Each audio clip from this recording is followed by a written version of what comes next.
Night Livestream. Hello villagers and welcome to the Game Night Livestream. It's great to have you here as always. Thank you for joining me on this lovely morning or afternoon or evening or night or whatever it is, wherever you are. Insert the appropriate thing, I know you will. Today we are playing Terraria and we've got some cool things that we want to do. I'm going to start building the dungeons. So in order to do that, I'm building the foundations for the city wall, and then when the city wall has been outlined, I can then build down to create the dungeon area. So that's quite fun. I've already made a start on it, and yeah, I hope you're doing well this morning. I've been to the gym this morning. I got up fairly early, went to the gym, and that was pretty good. Grinding it out again. It wasn't as much of a grind as yesterday. I literally, it was only the last 5 minutes of the gym that I thought, oh no, just stop and carry on. But I persevered because it's about progress, not perfection. And just remember, people, summer bodies, they're made in the winter. So you got to make sure that you are absolutely working towards your goals. But yes, some other things that happened. The reward scheme on this channel has been bountiful. People have been getting so many great rewards, but lots of people have been getting those rewards. And it's kind of highlighted the fact that some of the reward brackets have been quite low in coinage. So some things have changed. You'll notice now if you hover over the rewards button that Truth and Dare now costs 2,500. A Twitter follow is 5,000 gold, 5,000 gold for an Instagram ad, 7,500 for a tweet shout out, 10,000 will get you gold coins, will get you a moderator for the day. If you want a Twitch follow from me, absolutely, it's going to cost you 25,000 gold. If you want to choose a sound on my soundboard, and whenever you come into chat, you will have that sound played automatically, which is pretty cool. Then that's 35,000 gold. If you want to be moderator for an entire week, that's 50,000 gold, and if you want to choose the next game, that is going to cost you 75,000 gold coins, and there's a new caveat with that. You must provide the game, or at least purchase the game and provide a token or a link to that game. So yes, that's the new reward structure. But as always, you might be thinking, if you're new around here, what the hell is he talking about? Well, gold coins are the chat currency we have around here. You get them just for being here. Every single second you're here, you're earning those gold coins. And you can spend them on all the rewards I've just mentioned. Plus, there are games that you can play. You can joust people, you can loot the castle, you can try to attack Sir Game Night himself. Ha ha ha, I approve. He approves, he does approve of that because he's hench. He's ready and waiting for you. And you can do one of the great things, which is to try to win a spin on this bad boy. It's time to spin the wheel of gold. It normally looks like that. I don't know why it wasn't turning itself on today. But it's not time for that right now. It's not time for that. But you get a chance to do that by entering the raffle. I will load up the raffle details. There we go. The raffle is now open. Exclamation point raffle followed by the amount of gold coins that you want to put into the raffle. And the amount of gold coins equals 1 gold coin to 1 raffle ticket. If you get your raffle ticket in early, every single draw that happens on each of the hour and whenever I leave, you will keep those tickets for that. So if you buy 10 tickets now, you'll have 10 tickets on the next draw and the next on the next.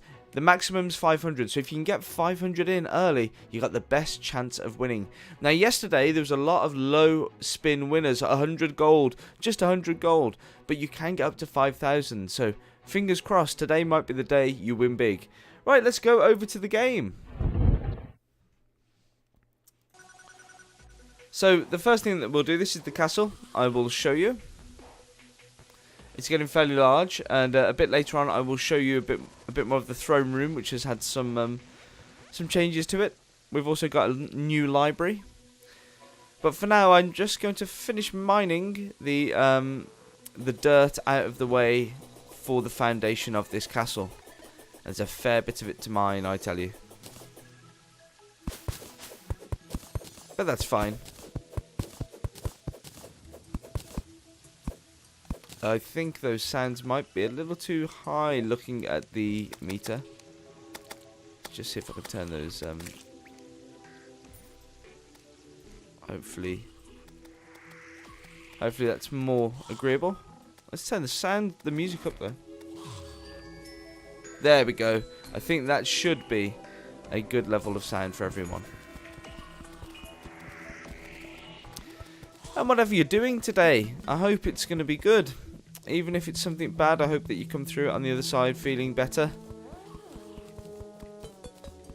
And if you're having a terrible time at the moment, thanks for being here, and let me distract you from some of those terrible things that are going on.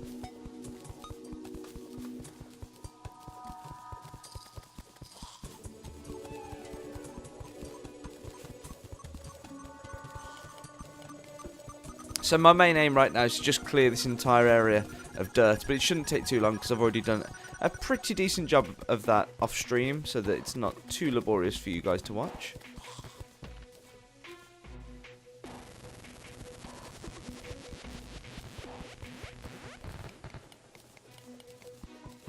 I've just realised I haven't grabbed myself a coffee today, which is an error of the highest order, but I shall go and do that shortly.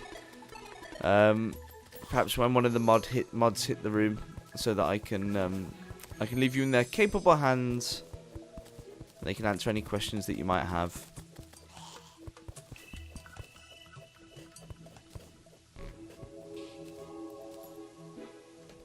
Let's get rid of these stairs. These stairs have done us proud over the time that I've used them. Do do do.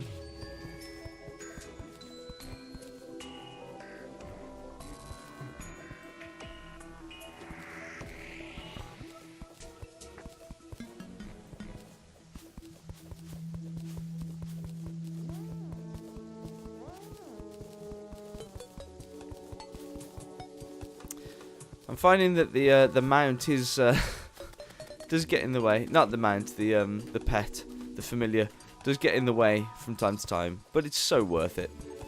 It's a dinosaur, but it's really the dragon. It's a Game Night's baby dragon. That's what it is.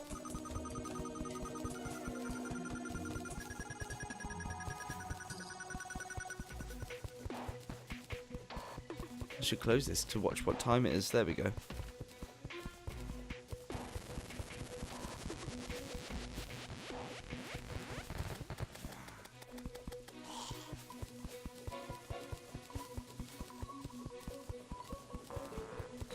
And if you thought the castle was big, the city walls obviously have to be bigger, because the city walls are normally always larger than a castle. They need to encapsulate all the township, and I will be making a little town as well to go with this once all this is done. Out of woods and things, we'll make a little well, and it will just be a lovely scene.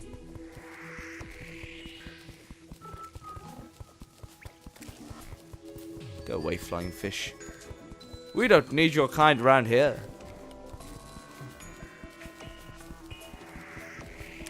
Ooh, I'm debating what I'm going to do about the lovely structure I made up there. Because I made quite a nice little ramp just above me right now.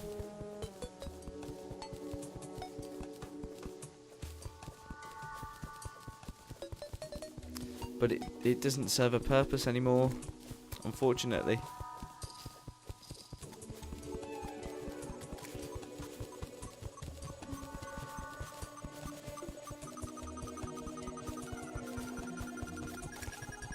I find the music on this to be so peaceful already. It's already sort of within my mind that Terraria music is relaxation time.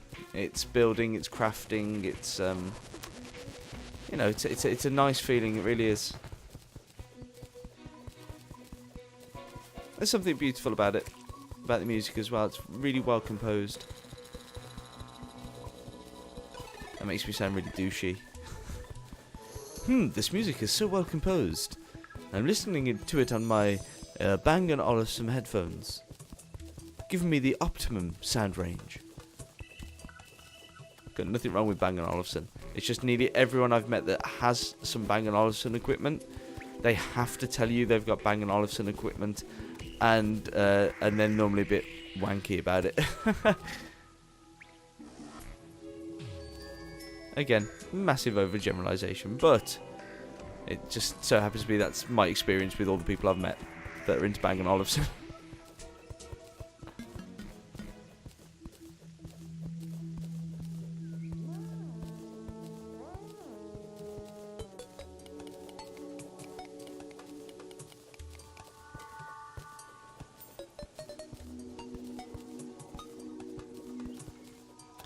I need to sort out as well, instead of grey brick, when I first built the castle, I just made a foundation of stone. It'd be nice to do some grey brick, but that means a lot of replacement of stuff, but it shouldn't take too long. But I don't think I'll do that today. It's just one of the things added to my to-do list in Terraria.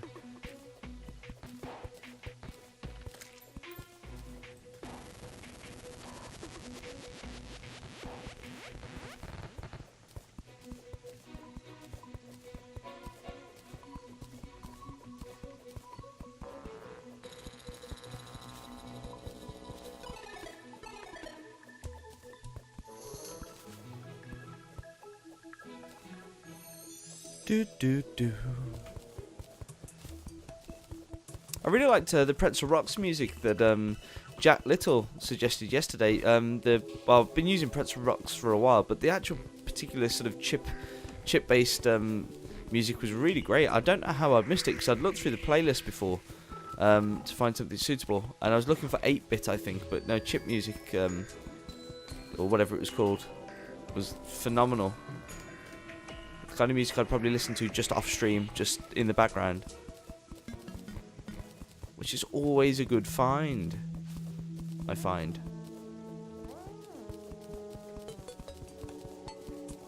Let's have a look. How much have we got left? Only a tiny bit left. We haven't got too much digging to do. The hard bit's going to be matching the city wall on the other side, and the other side's in Crimson Biome as well.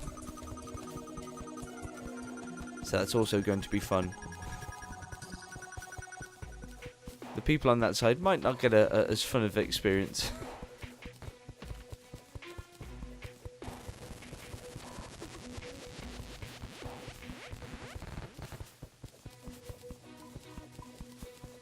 Right, here we are.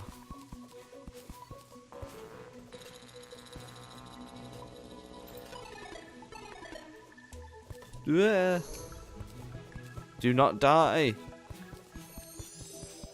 I'm also doing I'm doing really well with the downloading and uploading of the videos straight away after the stream onto the gamenight.co.uk website.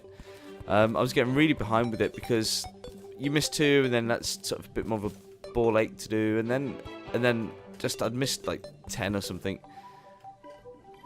And over the Christmas period, I was able to grab.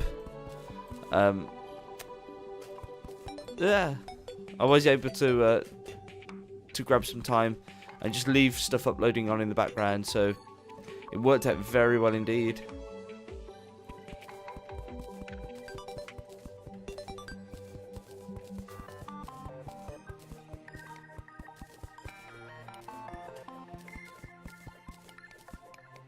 I just have some of this grey brick back. It's a shame. It's got to be done. Dope. Just about make it up. Just about.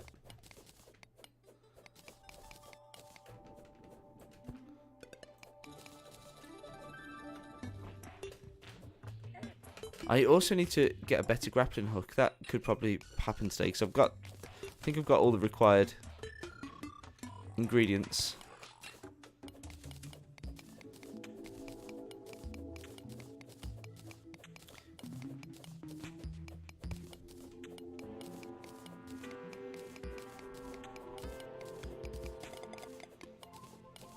Yeah.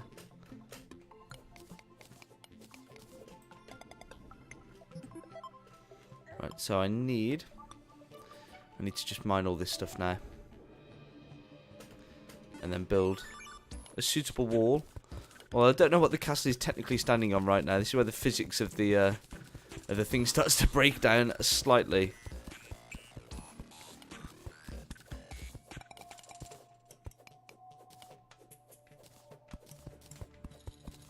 I don't think I'm going to be able to. I'm going to have to mine that thing. Yeah, thought so.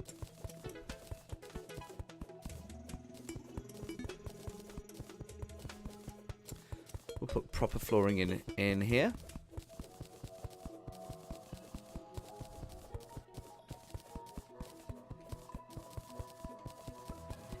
Do do do.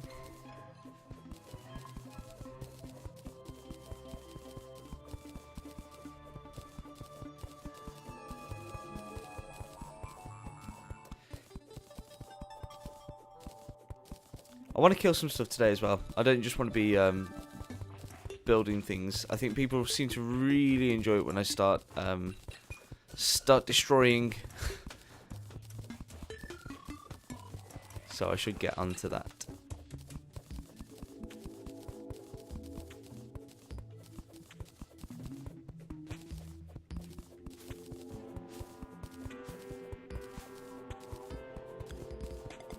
This is going to be so the central column. We'll start it from these doors going down, and that'll be sort of the central column entry into the main castle area through the town.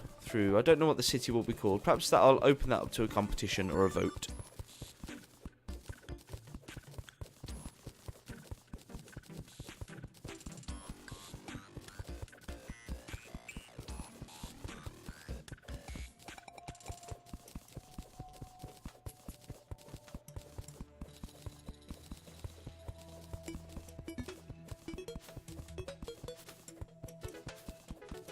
Yeah, I'm gonna have to grab a coffee soon because I really need one. I feel like quite a bit parched, but a bit just needing that little kick today. Just a little kick of caffeine, just to pep me up, wake me up a little bit.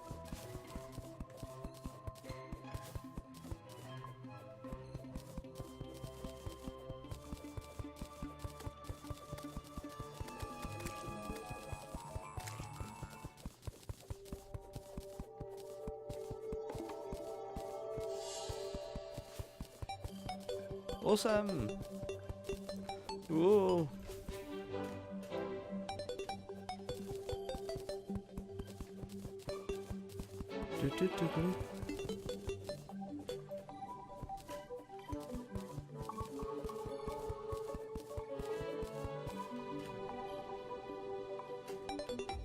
Let's get rid of this platform.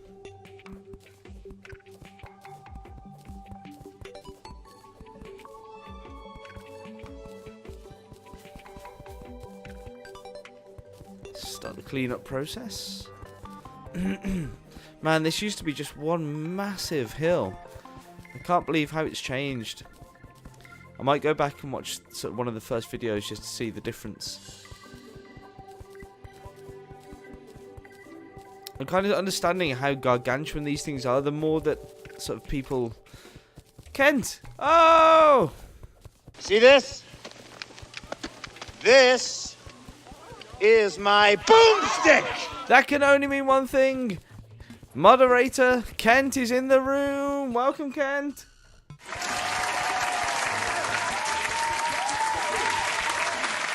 I hope you're doing well. I hope you're doing well. I need to go and grab a coffee very shortly. How you doing, Kent? You okay today? How you feeling? You all completely healed up now?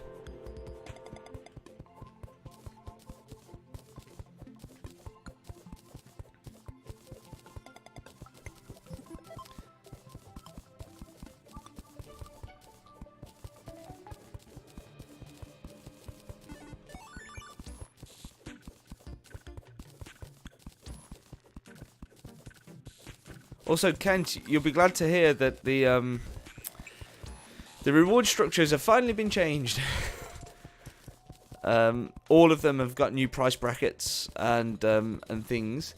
A bit overloaded at work, but pretty fine besides that. The cold is running away. Yes! Like the people... like French people in a war. Oh, bless them. The French. They're good at rioting, though. They are very good at rioting. I remember an anecdote. They wanted to do like on-street parking fines or something like that in France, and people just went round, and anyone that got a parking fine, they were putting super glue in the car locks, which was not great for the individual person. But it meant that the car couldn't be moved, and it was just there and there and there, and it was stayed there until it had to get towed. But of course, the city only has so many tow trucks, and it just brought that entire system to a standstill, and then they reversed the parking fine. So yeah. Right, Kent, let me show you some things. I don't know whether you were last here. Have you seen the library, Kent? Let's zoom in a bit for you. So we now have the library. It's got books. We have the sort of arcane tower. Oh, I think so. Library on Tuesday. Yeah, I've done a few more things here. Just added some sort of more things to the arcane floor. Some blue flames, you know, just to get those peeps. But you won't have seen this because I only did this last night when I got sort of a spare hour and a bit to have a play. While Mrs. Game Night was busy doing something. Check out the throne room now. Are you ready, Kent? Are you ready? Oh, it looks pretty similar at the moment, just more paintings. But what is this? But what is this? It's gold. Gold everywhere. It's just in this section. I brought it up into these turrets and things. I didn't quite have enough to finish off just there, so I will need some more gold at some point, but that's not what I'm doing. Let me show you what I'm doing, and this is you're gonna think I'm crazy. Full on cray. Because, as you probably saw, I was just doing some digging. You're gonna think I'm even more cray. So you saw me digging out this section at the bottom of the castle. It's because now we have a walkway 4 blocks deep that keeps going and going and going and going. Because then it gets to the city limits. This is going to be the city wall. And the city limits, this is where the wooden houses and stuff are going to live. And just to give you a sort of a scale perspective, it's going to be like that on both sides. It's going to be a bit taller than that little nubbin that I did. And I'm going to do like a drawbridge and everything. And the dungeon will sit beneath that limit. Because we're going to have sewers and then a dungeon. But it's going to take a lot of blocks. So that's basically what I've been doing. I've been... that is damn. That is quite large. I've got rid of quite a lot of stuff, especially around here. Last night was just basically churning away all the dirt, but I want to make the exact same thing on this side, and I'm gonna have to place items down to measure because I don't think I'll be able to zoom out that far.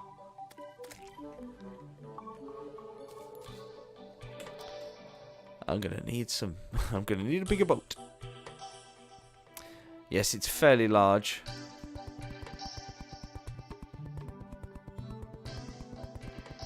But I'm happy with that. I'm happy with it being large. We'll build this up a tiny bit more, this little bit here.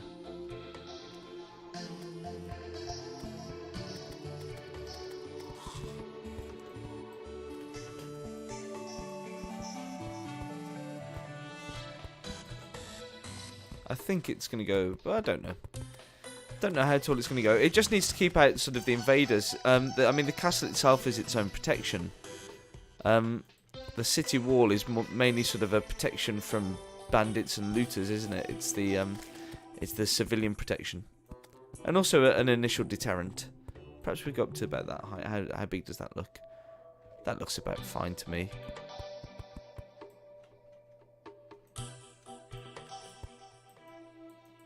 Yeah, little dragon, do you want to get out of the way? I'll just build you into the wall then.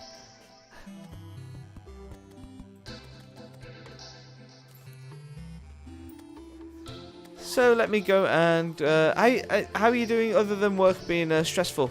Are you okay? Oh, Kent, other good news. In other good news. Yesterday I booked my hotel, my flights and transfers for TwitchCon. So I'm definitely going. I just don't have the TwitchCon ticket because nobody has them. Let's go and see if we can quick deposit some of this stuff. I don't need that crossgrave. Blueberries. Blueberries.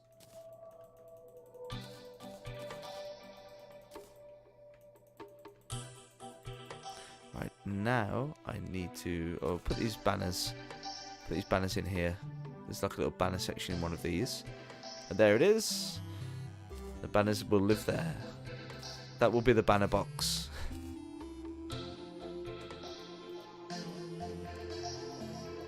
But I don't just want to, Kent, I don't just want to be building this. I want to go and kill some stuff as well. In the most bodacious manner. I was going to wait until payday to start planning too much. Yeah, I thought to myself, the day that it's going to be one of those things that I think once it's announced, and I don't know when that'll be. I bet they will. I bet hotels will start selling out. Well, the cheaper hotels will start selling out, and then you're going to be left with a really expensive hotel. I got a fairly alright deal, which wasn't too bad. But I'm flying from an airport that is not the closest one to me. In the UK, Birmingham is really close to me, but I'm flying from Manchester because the difference in flight was £100 difference to fly from Manchester. Yes, I will have to get the train there, but I got a really good train ticket amount, so that was definitely less than 100 quid. So I've managed to save, and the flight's at a better time of day as well. So yeah, I was very happy with that. What things you want to kill? I don't know. I don't know what's next to kill. What area shall I be going to? I was going to kind of make this and then open it up to the floor. By the time I've done a bit more work on this, we'll probably have more people in the chat anyway, as is normally the case. You know, people don't tend to join in fairly early on. They tend to come in sort of after the first 40 minutes to an hour. Just making loads of this back brick wall.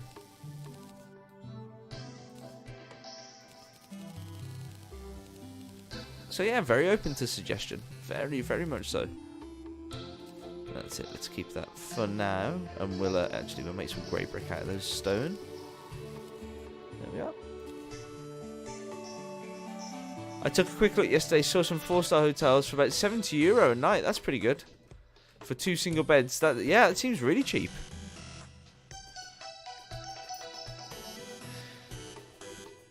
It's about placement as well. So I was originally going to get somewhere right next to the City Cube, which is West End, near West End in Berlin. But it's about a 15-minute drive away from the main sort of central streets in Berlin, and that's where I've gone because, you know, the convention's going to be on. That's going to be in the one place. But then afterwards, all of the fun stuff's going to be happening in and around where there's lots of restaurants and things. So I'm assuming that's going to be the best place to be. Plus, it's just cool if you got downtime, you know, to go and have a look around those shops and just enjoy the lovely culture of Berlin. I don't know if have you been to Berlin before, Kent? I can't remember.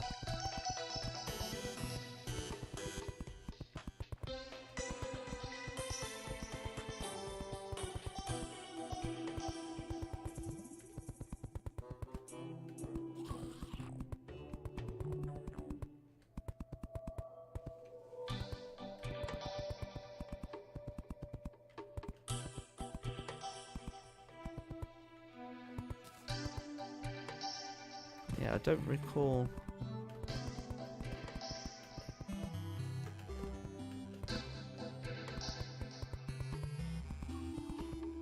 I've been, but it was like 20 years ago. Just to stop on a class trip. Yeah, it's lovely. It's so nice.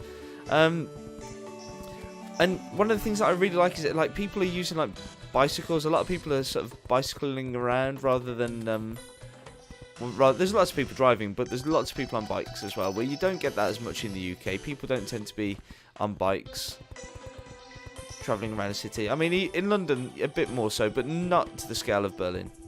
Just don't mention the war. Oh, no, I mention it all the time. I always mention the war. It's the thing that I talk about the most. Not.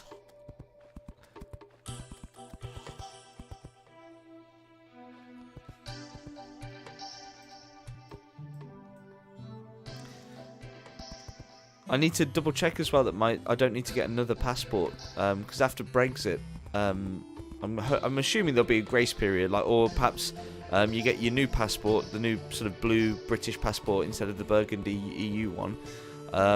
You probably get that afterwards at some point when you renew, rather than having to send off for a new one, because that would just be a nightmare. A nightmare, I say. Don't get cocky there, Jerry.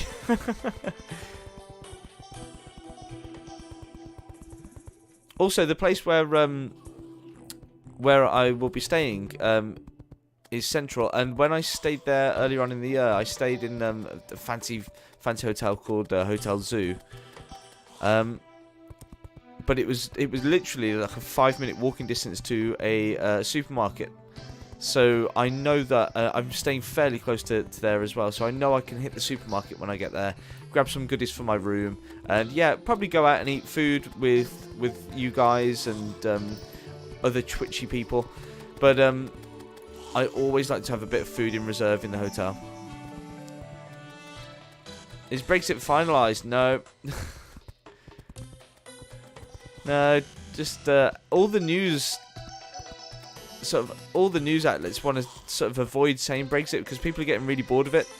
So there's sort of a bit of a war at the moment with news stories being the best that are not Brexit, and trying to get as many non-Brexit news stories in because people are turning over the channel because they don't want to hear it. Twitchy people, sadly. Those twitchy folk that play games. Some of them are junkies. Nerdy Wizard! That means your sound's about to play. How you doing, Nerdy?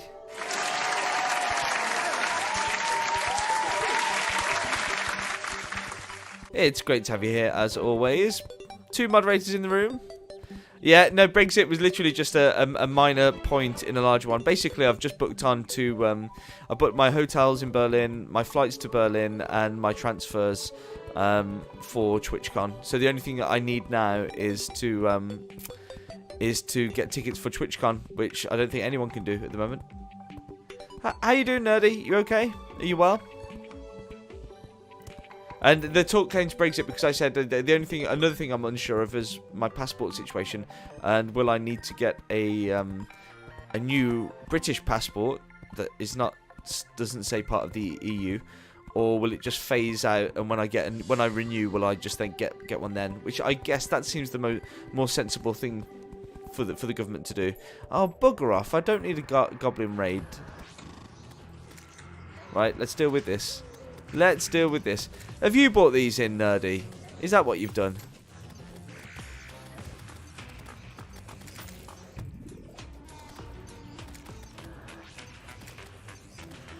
I think I've asked before, but what do you do, Kent? Oh, Doom! Hey, Doom! Yeah, made it. I will show you something huge after I defeat this goblin horde, which I should be able to mince through fairly effectively. Come on, where are you, goblins?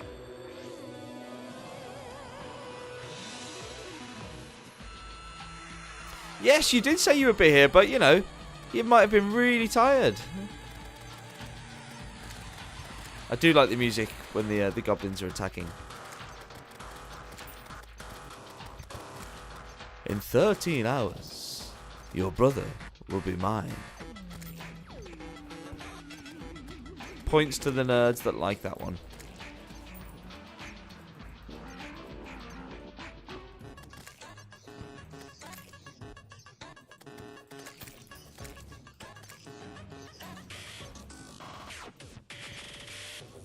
Come on, where are you? 26%.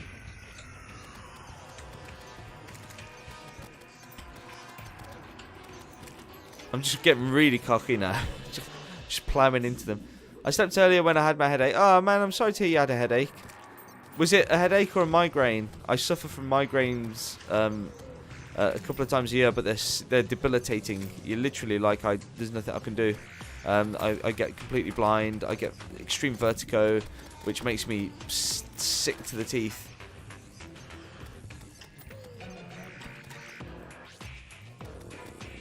Yeah, single developer. That sounds like you get a lot of there's probably a lot on your shoulders there, Kent. So you're doing very well with your workload. How we doing? Nearly halfway to the end of the goblin onslaught. Goblin onslaught. Ooh. Not sure. Took meds and went to sleep. Oh man. Is it better now? At least Doom.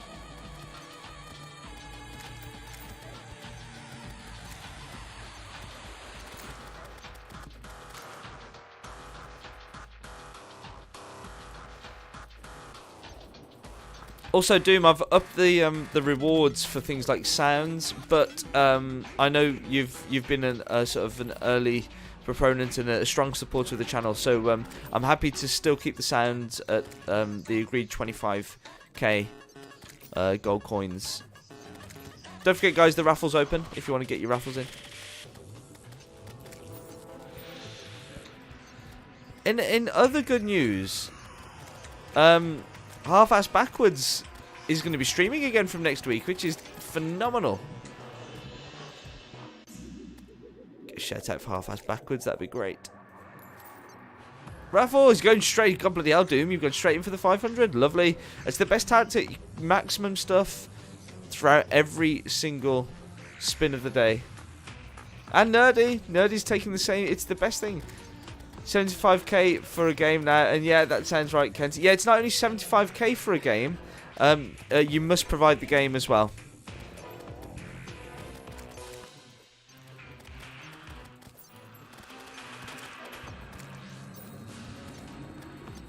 So you did well to get in early.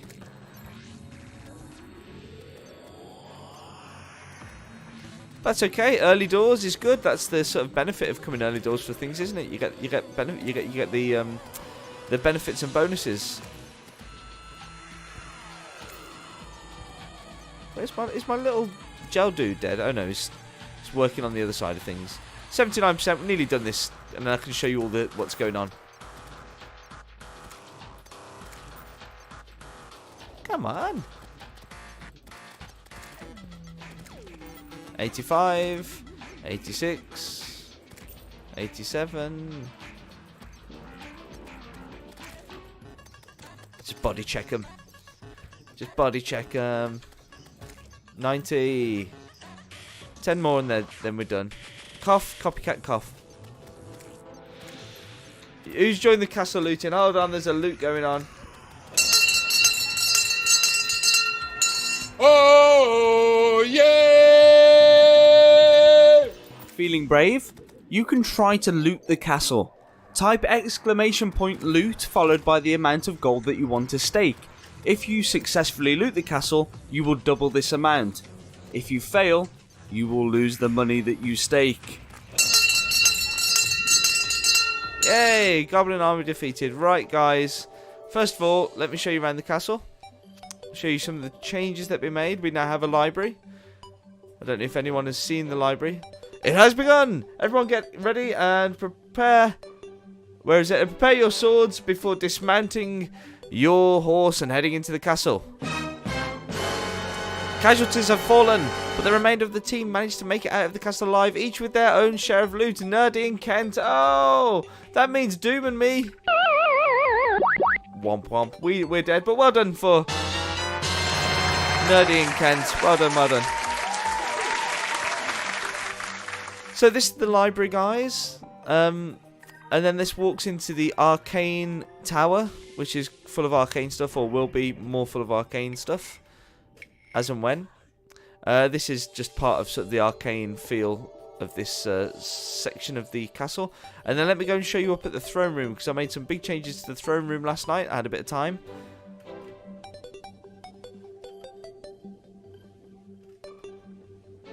So we've got pictures and stuff, but that's nothing new. The new bit is that. The throne room is now golden. And that goes up into these towers. I still need a tiny bit of gold to do this tiny section there. But otherwise that's the gold area that Game Night lives in. Now the big thing, the big thing that I want to show you guys. Oh, the combatants plan their strategy to take down Sir Game Night. You can hear their weapons clashing and sparks fly in all directions. Sir Game Night wiped the floor with the combatants, sparing no one. Sir Game Night approves. Ha ha ha. I approve. No one joined. I can't join. I can't join against Sir Game Night, unfortunately. Let me show you the big thing. So I've been mining away at the hill structure underneath the castle in order to lay the foundations for the city walls and the village that will now live in them. And this is it. So this is how far this is where the village inside the city walls will be, and the city walls go out to there. And we're gonna let's have a look on the map. So that's where it is, and those city walls are gonna extend to the east. Oh, so I just realised that you can't see because my little head in the corner. And those city walls are gonna extend the exact same distance on this side, and then the dungeon can be built underneath those, which is, I think it's going to be fairly big. But I've had to mine away most of this kind of area here centrally because it was just full of dirt and mounds and things. But yeah, we've got rid of that. Let's just place some more blockage.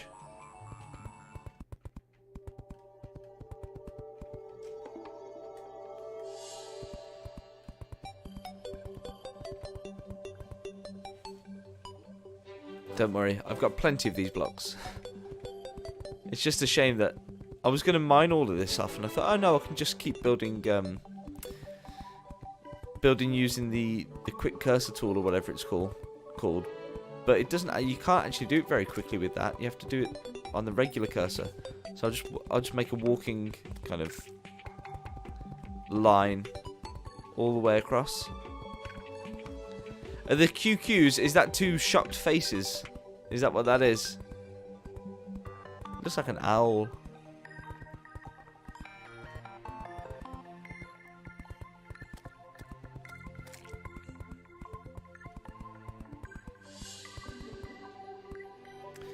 It's teary eyes. Is it teary eyes because you lost, or because it's just so beautiful? You're beautiful.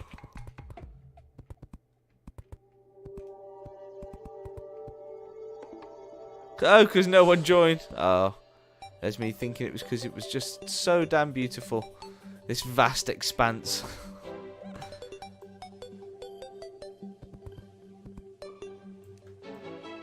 You're doing a lot of SQL queries, so a bit out of chat. No, I'm sure we'll all be active in chat very soon. Just got to run a few lines. I wonder if it's just quicker for me to, no, it's just quicker to place, isn't it? Just stick with it. Ew, maths in SQL. Like, I enjoy SQL, but maths, ew.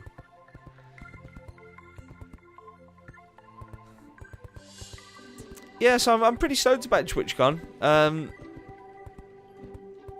It went from being like last week not knowing about it, and I still don't fully know what's going to go on with it. I was going to get some scratch cards made with different amounts of gold coin to give to people who are new to my channel to sort of get them kick-started. But I've subsequently discovered that the cheapest amount for scratch card development would be about 300 quid, 280 or something. And would involve a lot of design. So instead, what I might do is try and find a website with a link that will give people a unique chance, perhaps if they put their email in to win some gold with like a random spin or something, and then put that onto a business card, because then that'll be way cheaper to do, which is always good.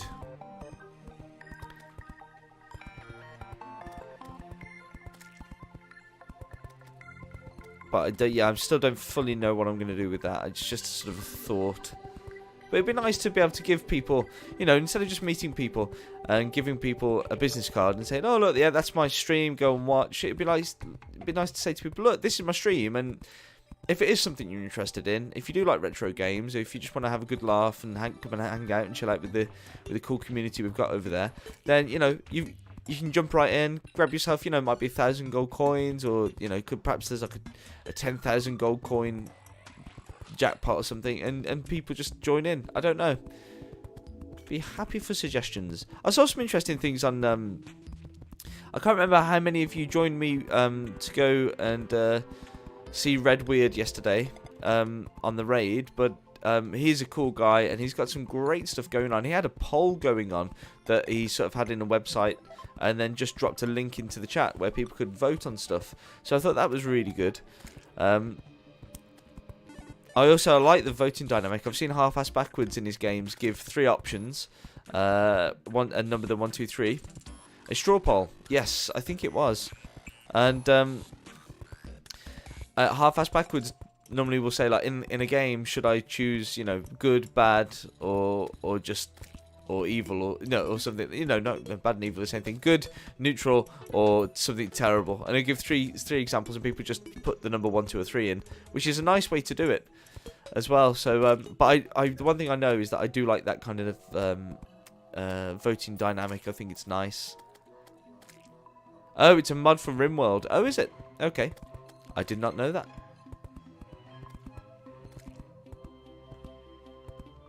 Oh, does it? I did not realise the chatbot has a poll feature. Oh, in fact, I'm looking at it now and I can see it says poll. I don't know. I'll have to look into this. I'd also like, and I don't know if it's possible, I've seen lots of channels as well with, they've got their own sounds. So, you know, it's a command that if you're in the chat, you could sort of put exclamation point Mr. T, and then you'd hear Mr. T sound or whatever. It'd be great if we could link that to gold coins somehow. So, you know, you spend 50 gold coins and you can choose a sound, and then you're not going to have people sort of willy-nilly just putting in... Damn it, all these slimes. You're not going to have people willy-nilly just kind of overloading things with sound, or perhaps 100 gold coins. Because I shouldn't be the only one having fun with the soundboard, I don't think. Again, I think chatbot can do that. But can it do it and take the chat currency? Right, let's get rid of some of these.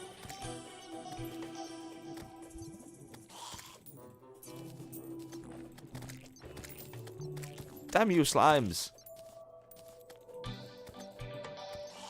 Right.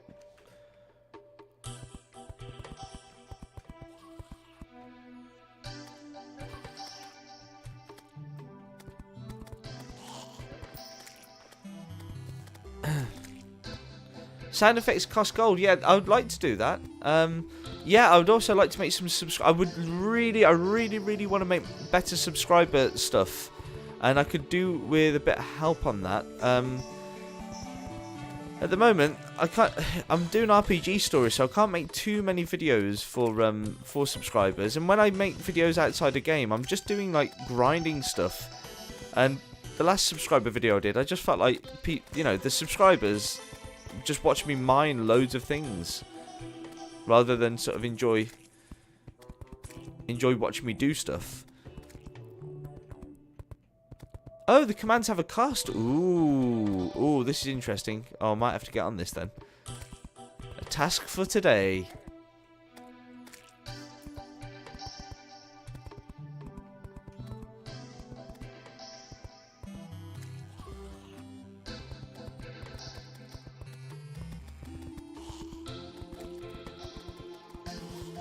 And then I'll just have to put like a panel or something on onto my Twitch so that people can see how much the sound costs and what command to put in there. Oh, Doom's trying to go in for a loot. Come on then, let's do it. Oh, yeah! Feeling brave? You can try to loot the castle. Type exclamation point loot followed by the amount of gold that you want to stake. If you successfully loot the castle, you will double this amount. If you fail, you will lose the money that you stake. Money stake. That's all I ever want to say when I hear the end of that VO. Money stake.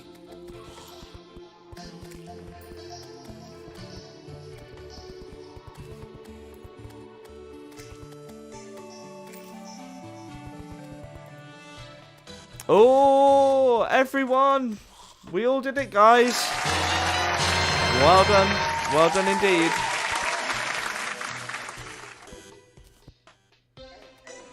Ooh, get out my way.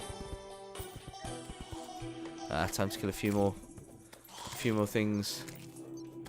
Give him a little blob dude. Bit of a chance. He does ever so well, actually, that little blob. He's killed so many things for me. Very loyal to the cause. Die!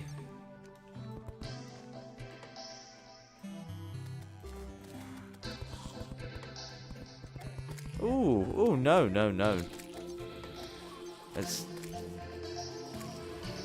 Guys, I didn't grab a drink before my stream today, so I'm going to have to, in a sec, I'll be right back. But I didn't want to do it before people joined in the chat.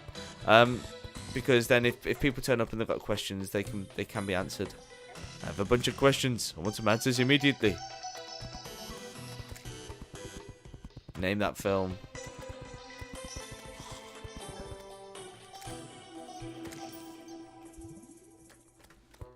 Oh, that's not what I wanted to do. Come on, dude. Where's my little dude?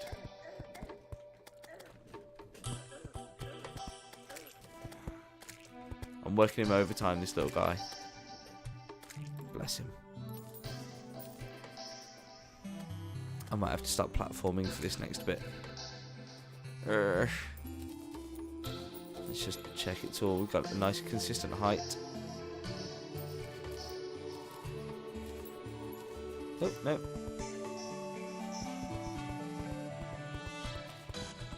Trying to decide what to stream later. Forgot how much I could struggle with that choice. Have you got a list of things that you could stream already? Or have you got a game that you particularly want to play? I would say the answer for that for me would be, what mood do you feel in today? You in a, whatever mood you feel, assess your experience with how you're feeling and play a game that is going to make you feel great, make you feel better. You know, if you feel a bit angry today, you might want to play something like first-person shooter or something. Or if you're feeling creative, you might want to play a sandboxy game. You know, so I think that would be the best advice.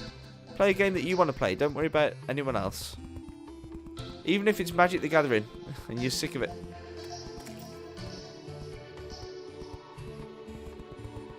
I can see we're getting a few lurkers in the back, and I don't know if you're new or not, and we don't mind lurkers at all, but if you want to know what we're building, that's the castle.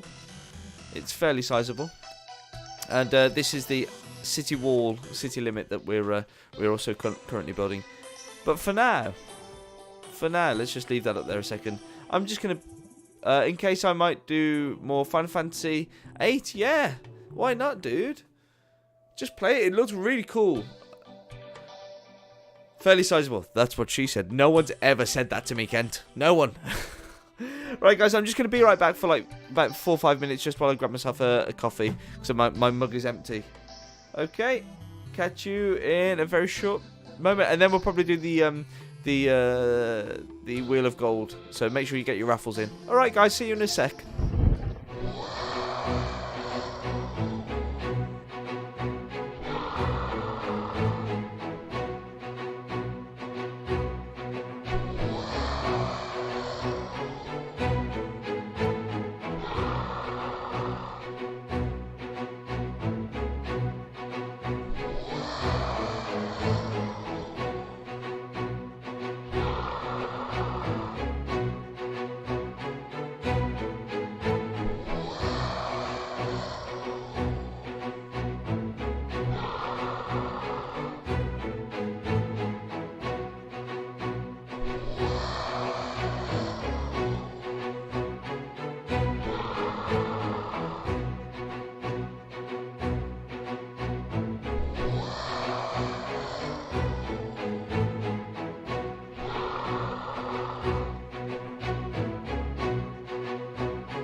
Hey guys, I am back. Thank you very much for waiting. Yes, pop to the loo and grab a drink.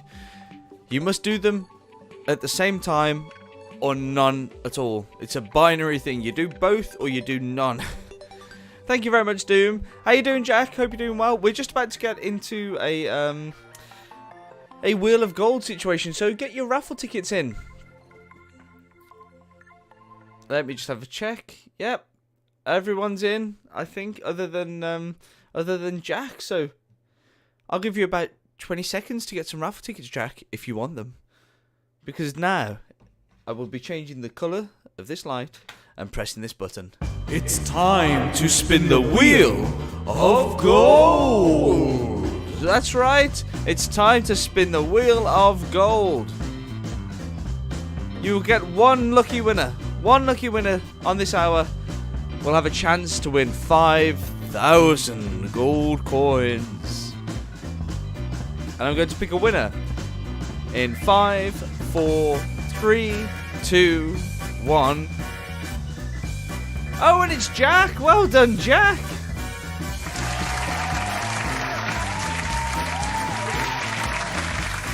I think it's the first time you've won one of these.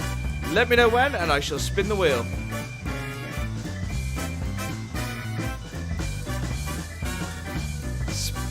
Was that your command to spin? Spin it to win it? I'll do it. Let's spin it to win it. Spin it, Mr. Nightsir.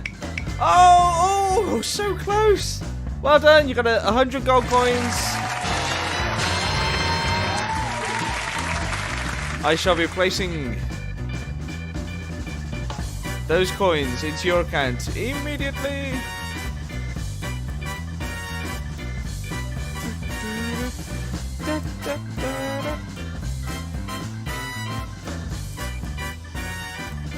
There we go, and we will open up the entries again. There you go, you can get your tickets in if you haven't already got that. We shall turn the lights to a normal setting.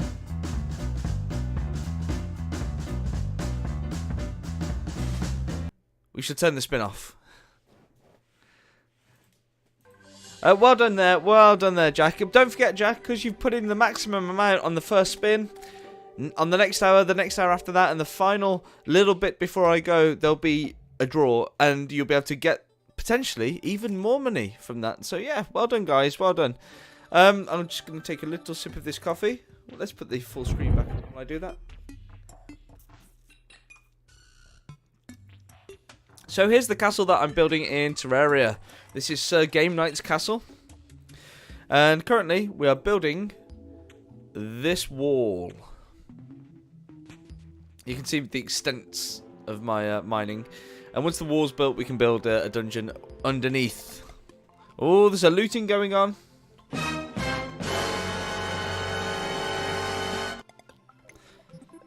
So I need to start building a few platforms here just to...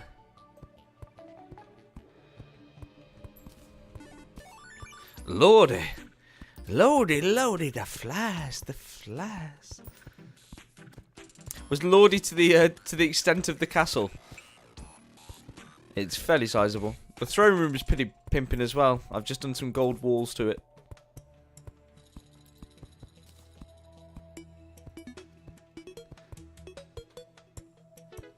Yeah, I hope you're okay later as well, Doom.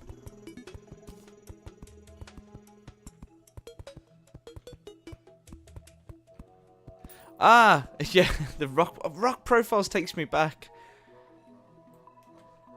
And what about Shirley Bassey? Shirley, I love Shirley. Shirley's just great. Shirley, but she doesn't have the range. She doesn't have the range. Excellent. Oh, by the way, I listened to the Krull thing. Yes, this soup's it's good, but I mean, it doesn't compare to Krull. It's very funny, very funny. I laughed lots. Yeah, the Rock Profiles reference. Yeah, the Shirley Bassey and Tom Jones one. Shirley Bassey leans over to Jamie Theakston and says something like, "Do you like Ferrero Rocher chocolat, my darling? Have you ever stayed in a Trust Fort House Travel Lodge?"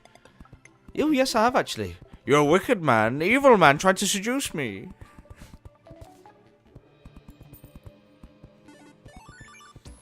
And of course, Tom, obviously being Welsh, is really important to you. Where is it that you live these days? The green grass of home, Los Angeles. The Prince one. Obviously, you know you've had some very famous people, Prince, covering your songs, like Tom Jones. Eh? Who's taking my money? Yeah, I have a soft spot for Rock Profile. It's a love it or hate it thing, but I definitely do like it. The Cher one was quite funny as well because she just kept speaking in automated like phone option voices. So Cher, you've got a new CD out, haven't you? Yes. Press 1 for Jaws. Press 2 for... I can't think of another film right now because I'm concentrating making this wall, but yeah, you know, you get the drift. You get the tryst. You get the tryst. The tryst is what you get. You owe me a pound. Hey, who's been he was like busking on the street as well, the Prince one. There was also a really funny one where they did Sting, and the Sting impression wasn't great, but they just had Matt Lucas dressed up as a Amazonian tribesman, and instead of a lip, you know, the lip discs, the wooden discs that some Amazonian tribes use, and they kind of insert them and get them bigger, they just had Matt Lucas with the bottom of a plastic plant pot, like the little saucer that you put it in, just with one of those in between his teeth, like flapping it. That was quite funny.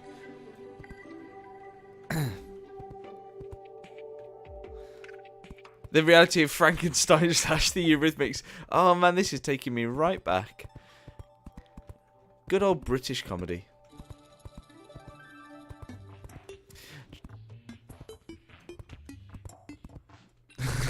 Jamie, you're going to have to go with this, or otherwise it's not going to work.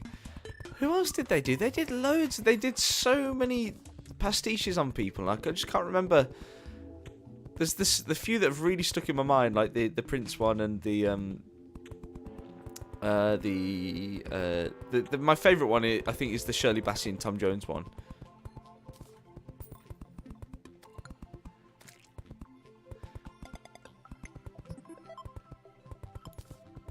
Of course, Tom, you were good friends with Frank Sinatra. Oh, yes. He said by far, I was the best voice of my generation. Cracking tits. Frank Sinatra? Breasts? Oh, yes, that's, no, that's not right. Yeah. And of course, Elvis. You also, you knew Elvis quite well. Oh, yes. Lovely man. Great. From Glamorgan. Elvis? Glamorgan? Oh, yes, wearing denim all the time. Are you thinking of Shakin' Stevens? Ah, yes, Shaky. It was Shaky. Yes, that's right. Yes. Still, Shaky said I wasn't bad. Oh, the Bee Gees one as well. Yes. Everyone else is... Yeah, if you do not know what I'm saying or talking about, there was... I'm sure everyone is familiar with at least Little Britain or Matt Lucas and David Walliams.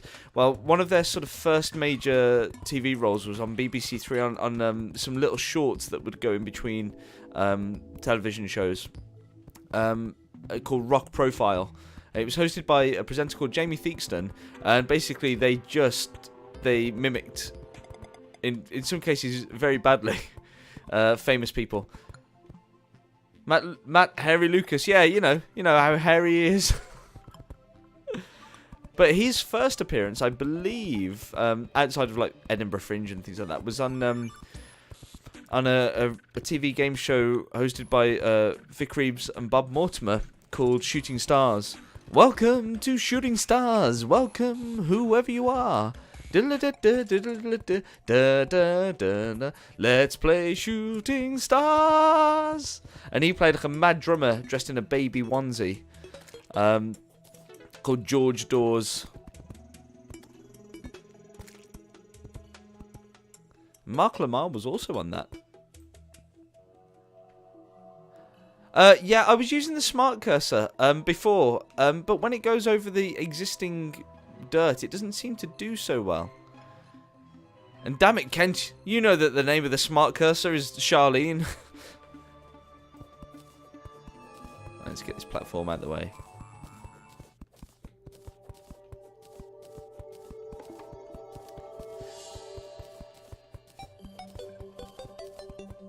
Not in the real world.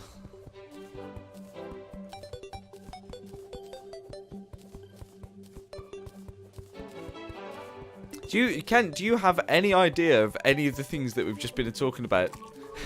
Do you even know Little Britain? Little Britain's got some funny sketches as well. Some of them are, there's the classic Andy in the wheelchair who seems to be paralysed, is pushed around by his keeper and doesn't speak, and then whenever his keeper's not watching, he's doing something naughty. But there was also one called the Clarinet of Truth, I believe it was. And someone gets given a clarinet, like a mystical power, that whenever he plays it, people have to tell the truth. And there's one of them, he starts playing it, that someone tries to sort of push in at the supermarket. And, oh no, hang on. The Clarinet of Truth was not... No, that was not. That was, Clarinet of Truth was that Mitchell and Webb look. I tell a lie. The one in the one in Little Britain was just some kind of piccolo flute man. And I forget the story with that. But that's also another funny one in that Mitchell and Webb look where they start playing the clarinet, and it's Olivia. Strangely enough, Olivia Colman who gets everywhere. Colman's mustard gets right up your nose. Alan Partridge. Yeah, the Clarinet of Truth was hilarious. The Olivia Colman's sort of playing a character that's sort of being annoying in the supermarket queue, and the guy pulls out the clarinet and starts playing it, and it starts saying, She secretly harbours racist views, racist views, racist views. She secretly harbours racist views.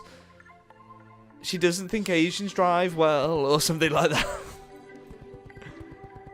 It was rather amusing.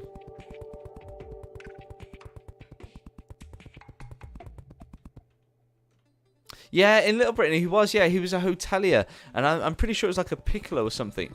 And he would go, that's it, he'd play it and he'd go, yes.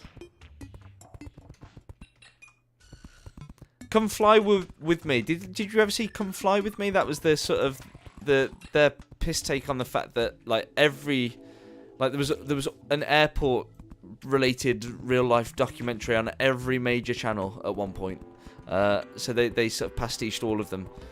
And one of them had a Caribbean lady called Precious Little, which is just a genius of a name. But she worked at like an outlet for one of the big coffee stores.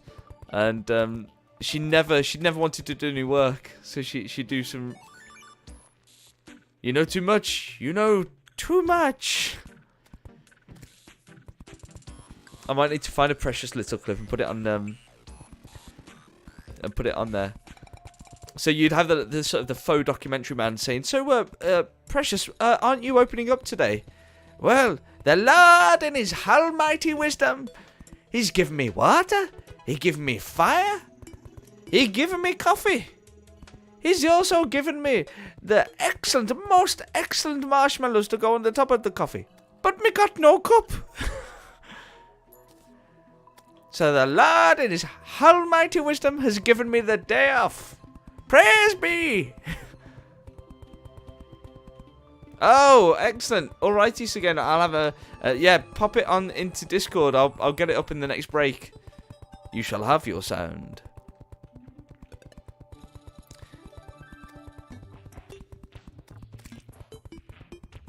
And I specifically liked Come Fly With Me because I do a fair bit of flying. I really noticed some of the characters that you do get in the airport. You know, the security checkpoint people. There's friendly ones. To them, it's just a job. Like, you know, they're making an area secure. And there's ones that they treat it like they're part of the president's secret service. I've actually got a funny story about going through security at an airport. I've got two funny stories about going through security at airports. Both of them occurred in the United States. Because the TSA tend to take themselves rather seriously. Well done, guys.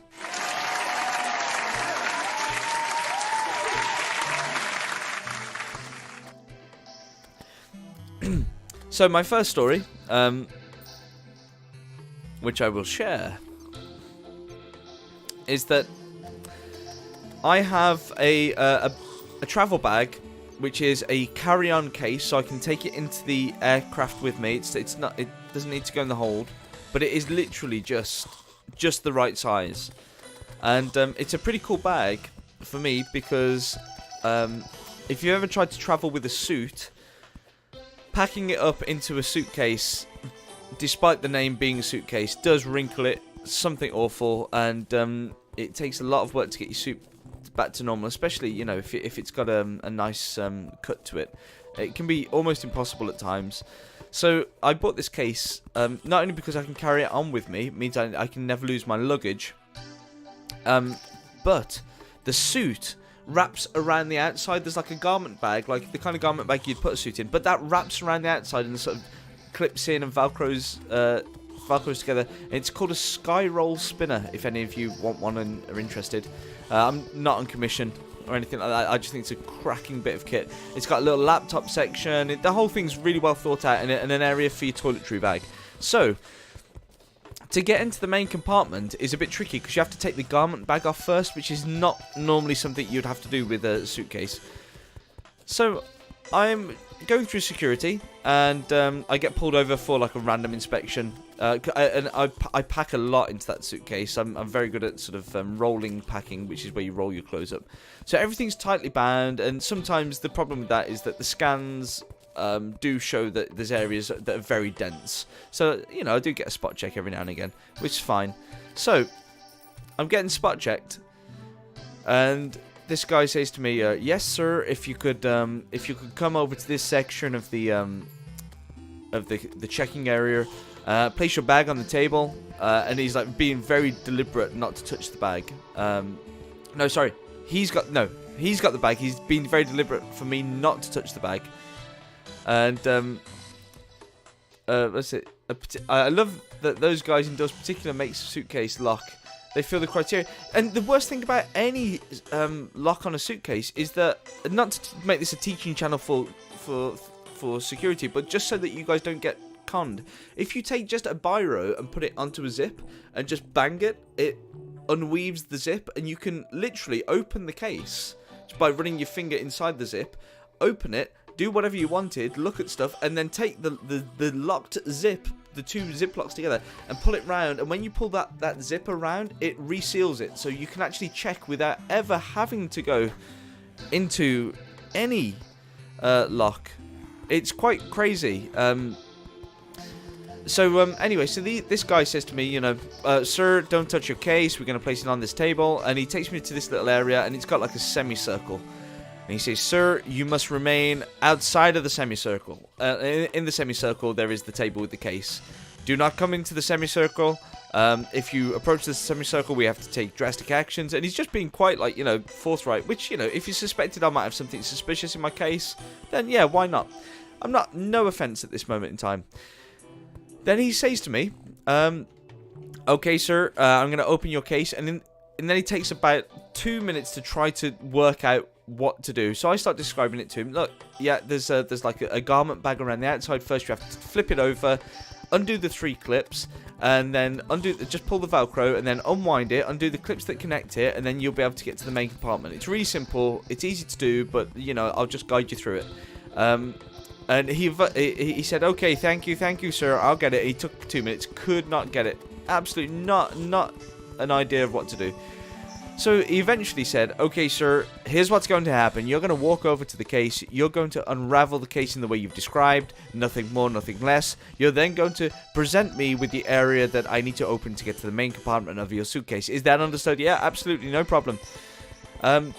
So I do that. I walk away. It takes 2 steps away into the sort of semicircular area. And he then says to me, okay, sir, I'm going to open this case. Is there anything that's going to harm me? I just literally say to him, and I'd rolled my clothes literally so tight and stuffed everything in. And I went, yeah, I said, just be careful, because it might explode everywhere, is what I said. And I meant the clothes, the content. When you open that zip, it's all going to come out. And of course, that is not, and I wasn't thinking, that is not the right thing to say in an airport.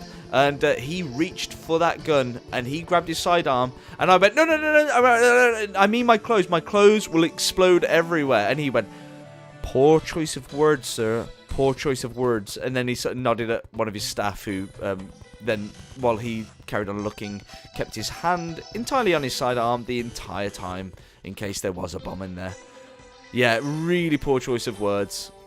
Really poor choice of words. But it's a phrase that I say all the time. If I'm talking about a suitcase, sort of a full suitcase shedding its load, that's the phrase I use, is explode. If I open up a very tightly packaged bit of food, I say, oh, it's going to explode everywhere. You did a bit bums. It wasn't good. And I wondered if the next time I went into the US, I might be on a list. But the great thing about going to the US is that the British accent does, with some people, get you a bit more of sort of cachet, and they do let you off a bit more with things. He didn't smile about it, but he realised I'd made an error. The other good story I've got a few about check-in. In the UK, they implemented this thing where before you go and check in at the check-in desk, someone comes and speaks to you and asks you the purpose of your travel for the day, and asks you personal information, to put you on the spot, to see if you start sweating and if you seem to be recalling false information, all of these kind of things. It's before you even get to your check-in. That was not implemented for most of my life. And then one time I go for a 5 o'clock flight. I'm going to go and fly and do a show. I get to a 5 o'clock flight in the UK, and the airport is just empty. It's small plane. It's just going to the continent. It's just not it's just not busy at all at this time.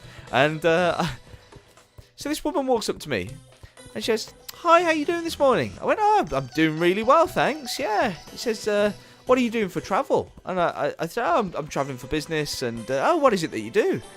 And I say, oh, well, I'm a professional performer, this is what I do. And she's like, oh, that sounds really, really good. Oh my god, that's really interesting. Do you have a business card? Yeah, that's my business card. And I'm talking to her, I'm thinking, this is great. It sounds like she might have a lead for me, you know, she might get me in her local, in her business, whatever it is. And she carries on chatting to me, like, with pleasantries for quite some time. And then, all of a sudden I say, she says, okay, well, you can go through to check-in now. And I went, sorry? And what? They said, well, you can go through to check-in. I went, what's just happened? She said, oh, no, we've just done a security screen on you. And I was like, oh, bloody hell.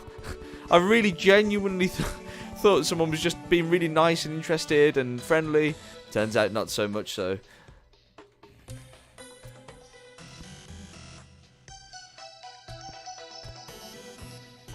Fun fact, TSA fails nearly every surprise explosion review. I can't believe it. Valentino said that. Hey, Valentino. I like what you got. Welcome, welcome, welcome.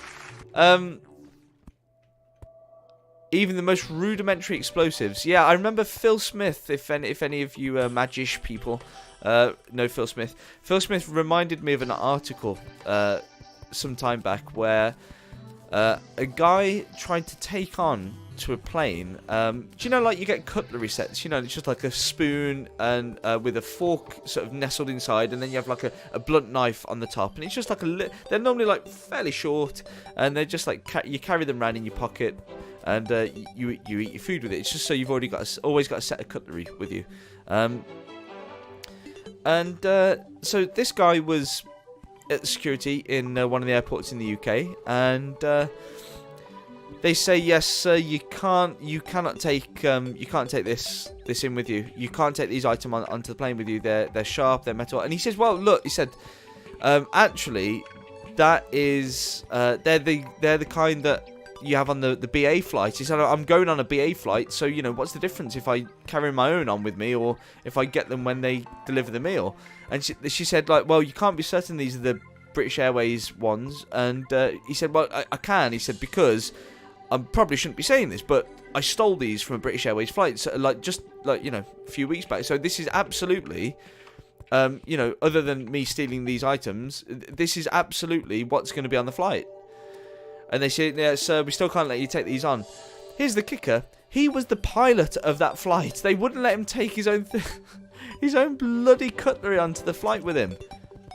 How stupid is that? It's like it's people that, I know they're just following a guideline, and it's probably worth more than their job to let them through, but how stupid is that if it's going to be on the flight anyway? So my other story for check-in, I realise I've probably got more than two. I thought I only had two. I'm at New York Airport, Newark Airport, just outside of New York. I'm just flying into New York, and I'm going through sort of a security screen. And the guy, so it's my first port of call into the US, so I have to go through customs and stuff. And the guy calling people through, I don't know if he'd had a hard day or whatever, but he was being a dick, like an ultimate dick. And he was like, yeah, come on, put your shoes in the case, put this in there, and he was just losing his rag with everyone. You know, he was like, empty your pockets, nothing in your pockets, and then like people were going in, you know, into one of these, you know, the scanners where you put your arm up, the positron scanners, whatever they are, and people were going in with like tissues in their pocket, you know, just forgetting, you know, you pat yourself down, you're gonna miss a tissue or whatever, and he was just ragging on them something rotten, and I thought, oh, this is great, and the queue was moving so slowly. I was just so much time to see this guy being a douche, and I then get into the queue, and I was just about to take my jacket off, and he said, "Yes, sir, you got to take your jacket off." And I went, "Yeah, I know." And so it was just a hoodie, but the time of year that I was traveling was quite warm, so I had just a vest on underneath, not like an undergarment vest, like a t-shirt style vest, not a wife beater. I forgot what you call those types of vests. It's just like a vest, like a vest top. So, I take it off, and I have a tattoo of a dragon on my right arm.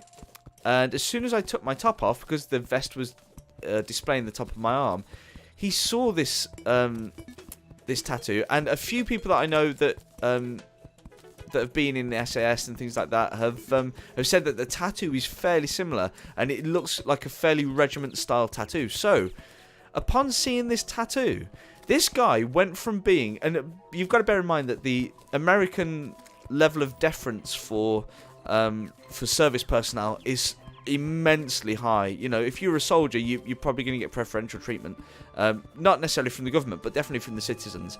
So and various different businesses. So upon seeing this tattoo and making the assumption that I was some either service personnel or ex-service personnel, he instantly changed his tune.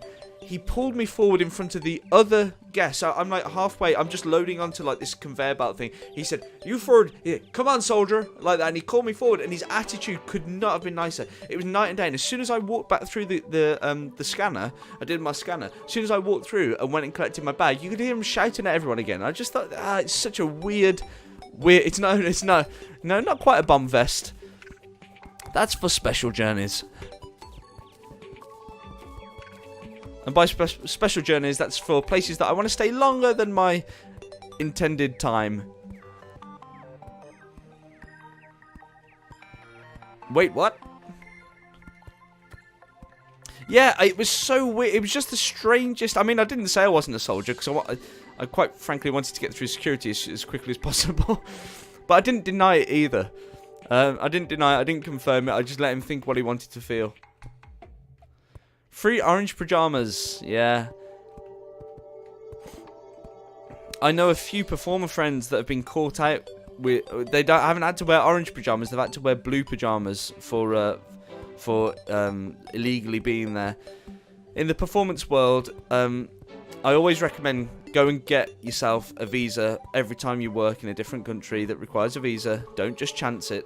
And unfortunately, some performers, they either can't be bothered because there's cost involved and time involved,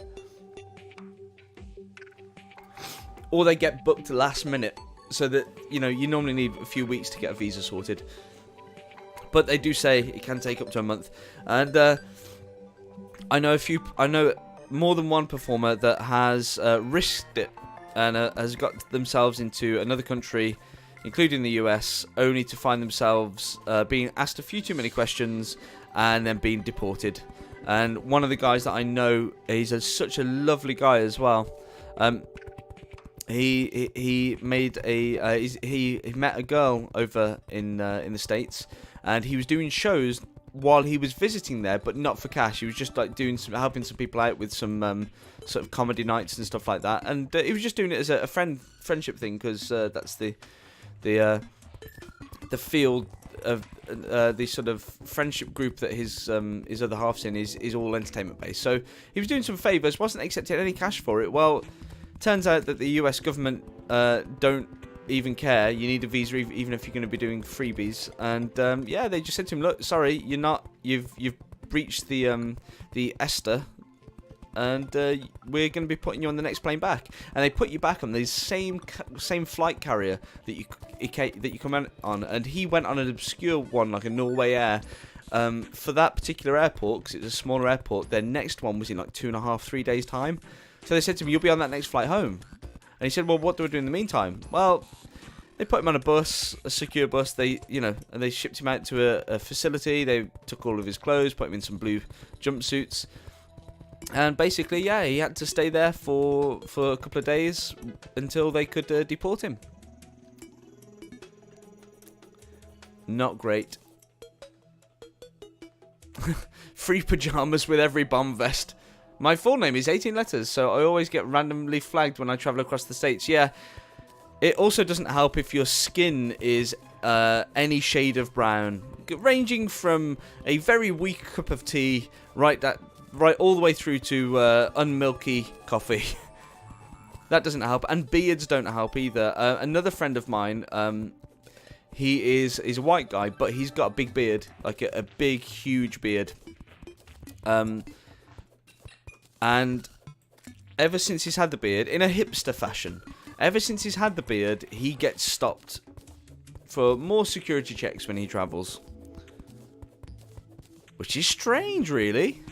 It's almost like they say, we want to get anyone not white and with a beard.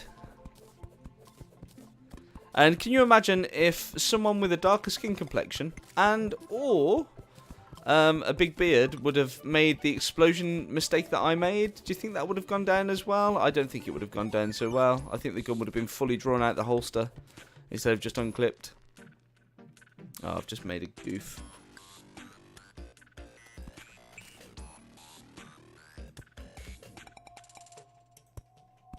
Let's have that back. What number is it? 9. 9! Your beard is going to get you stopped. Not necessarily. I tend to find that a British accent will get you pretty far anywhere in the world. Like, it's seen as not only an intellectual accent, but an accent of sort of like fairness and law and order. From that's not necessarily universally true. This is not like science. This is just basically what people have told me that live in other countries. One of my Polish friends said, basically, if you've got anyone with a British accent, if you were to go into Poland, you'd be seen as instantly superior in some way, which is crazy. And I mean, it makes me lucky to have been born in the UK, but it's sad for people that are not born in the UK. But the great thing about accents is you can always learn one. Isn't that right, Miss Moneypenny?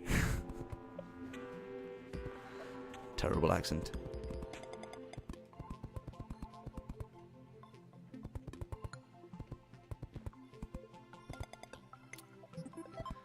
Bit of class, your British accent. Even a West Midlands one. Yeah, I'm. My original way to talk from the area that I grew up in is like this. So if you heard me when I was young, I would have sounded like this, you see. And that's called a Brummie accent.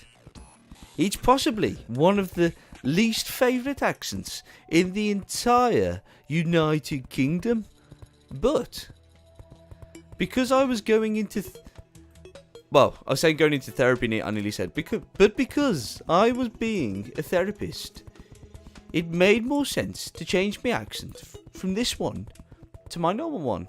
So I had elocution lessons and speech lessons, and actively trained my accent to be what they call a received British accent, which basically means you've generated it, or a BBC accent or a broadcast accent.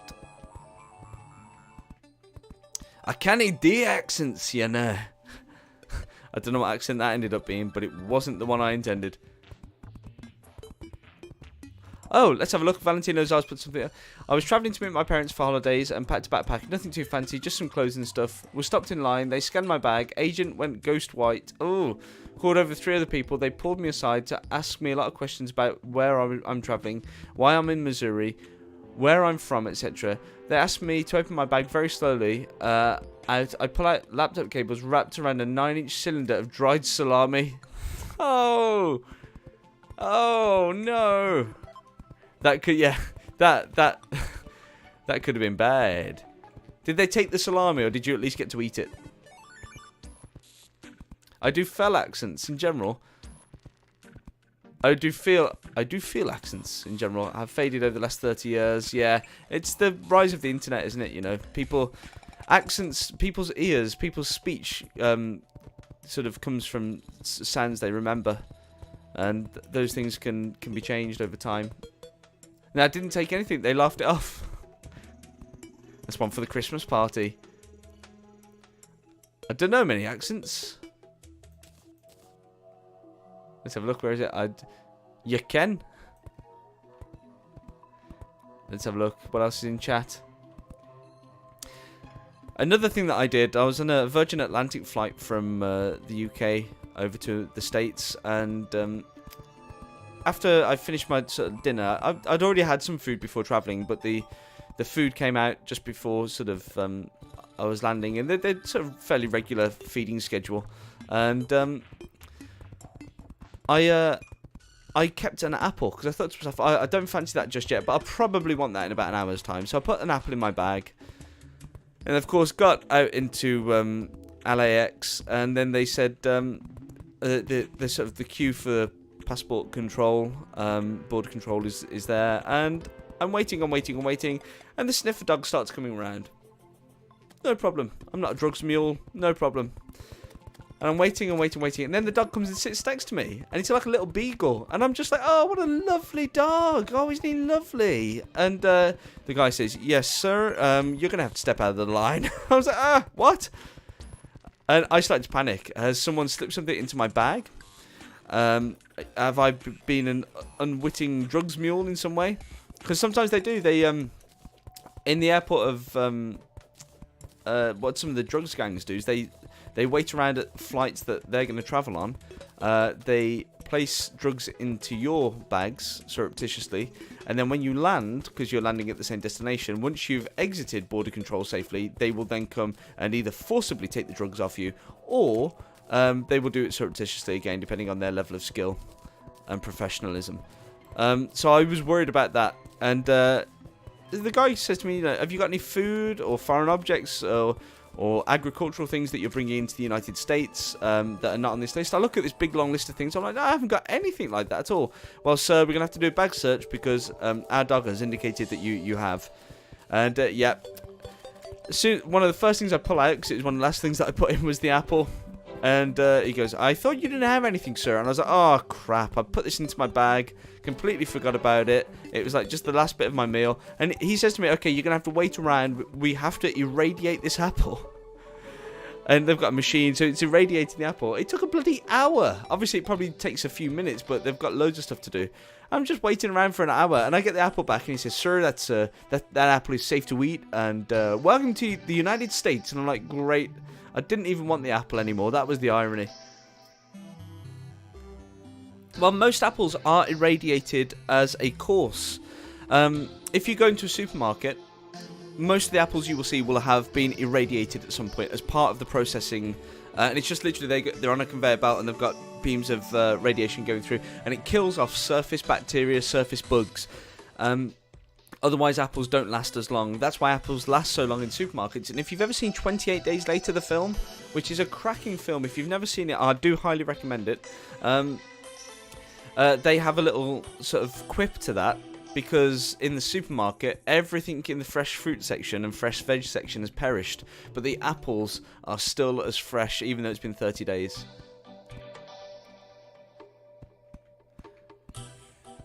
Smuggling apples. Bring forth the rubber glove. I was doing it on behalf of Jeffrey Rush. I'll eat me a whole bushel of apples. A drug dog in Canterbury had to be decommissioned because it was addicted to chewing gum. So we'll constantly pull people out of line for that's sad. Hopefully by decommissioned it wasn't decommissioned. Hopefully it was just sort of presented to a family to go and live out the rest of its life, and not the other form of decommissioning.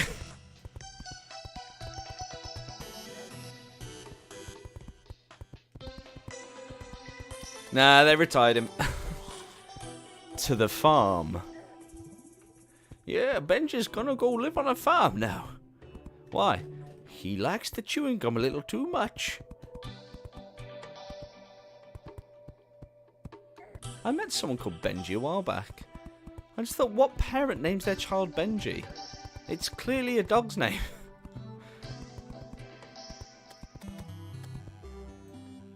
Hey now, no farm. Not in the Blade Runner sense. I've seen things you people wouldn't believe. I've seen... What is it? I've seen starships on fire on the shoulder of Orion.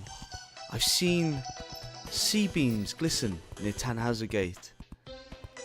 All of these memories will be lost like tears in rain.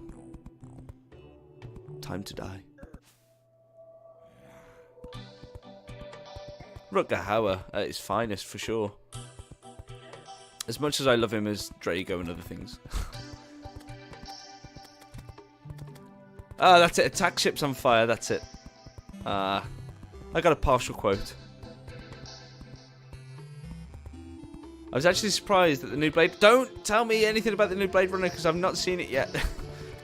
It's one of the things I've got. I probably watch about 10 films are one of my things, and me and Mrs. Game Night like to watch a film a night, or at the weekend we get a good number of films in. And we probably watch about 10 films each week, to the point where we've seen some terrible, terrible things.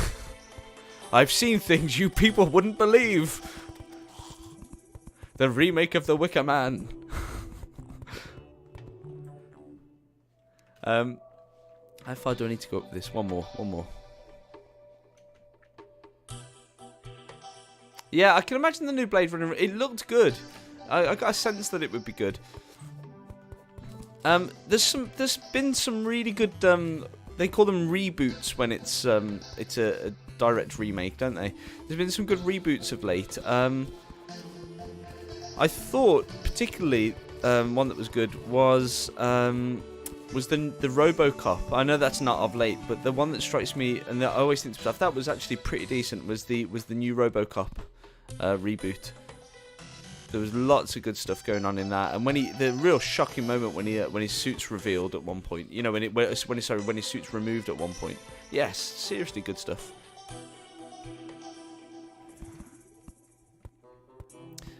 Let's have a look. You love the bit with the mutant toads. Ah! Damn it. Banhammer! Where's the banhammer?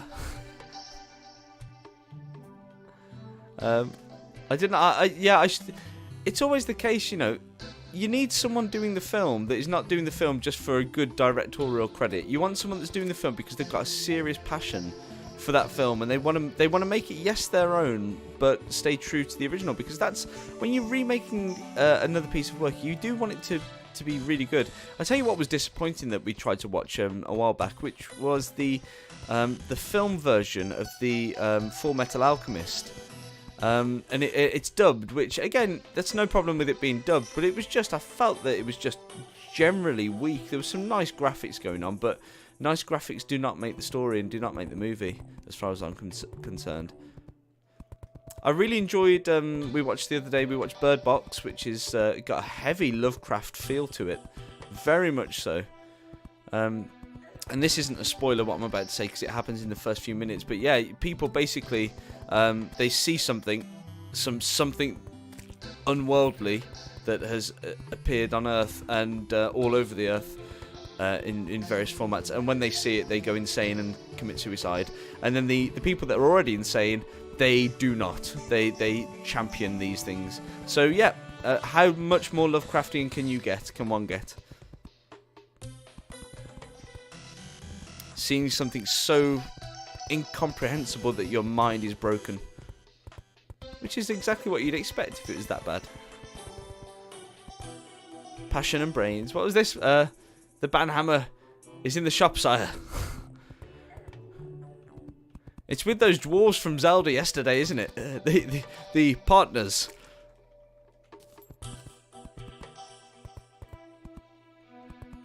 This is as tall as the city wall will be getting.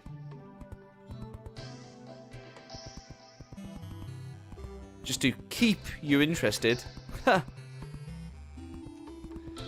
We need to keep an eye on the time. In 15 minutes, guys, we're going to be doing the next raffle. If you're new to the channel, just for being here watching the channel, you're going to be getting gold coins into your chat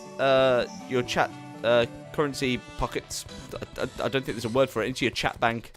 If you don't know how many gold coins you've got, exclamation point gold coin. Exclamation point gold will tell you exactly how many gold coins you have. And we do a spin of something called the Wheel of Gold, which gives you a chance to win 5,000 gold coins. That happens on the hour, and to get involved in that, you put exclamation point raffle followed by the amount of tickets you want to buy. It's 1 gold coin per ticket. You can have a maximum of 500. Doom's rocking it with 41,000 gold, and if you want to see what kind of rewards you can get, here's a list. And we'll have a sound play. Danger, danger, Will Robinson. But I'm going to be implementing also some sounds. People are going to have their own soundboard. The Game Night soundboard that they control with their currency at some point. But I'm going to look into that later today. which means I need to be fairly good today and try and stick to the actual stream time. Oh, I need to not do that because I only want this to be as tall as Monroe. I'll tell you a film that I think is fairly underrated, and if you haven't seen, I would recommend watching it and coming up with your own opinion, because it got slated by critics, and there's a good reason for that, and that is I think it's either 1992 or 1996. I think it might be 1996. Imagining of the island of Dr. Moreau, which is I believe it's a H.G. Wells story. I could be incorrect on that, and I'll be happy to be corrected. And it stars, it's Marlon Brando's last ever film. He's a bit of a mess in the film, but it was filmed on his own private island, and Brando and the director had problems, so there was loads of reshoots needed to be made, and certain things that Brando didn't want because he was calling the shots, because his $3 billion island or whatever it was being used as a set.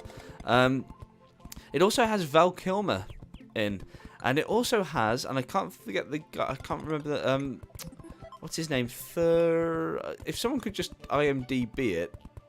It's got a British actor. I can never remember his name. I wanted to say Thurston or Thurlow, but I don't think it's either of those.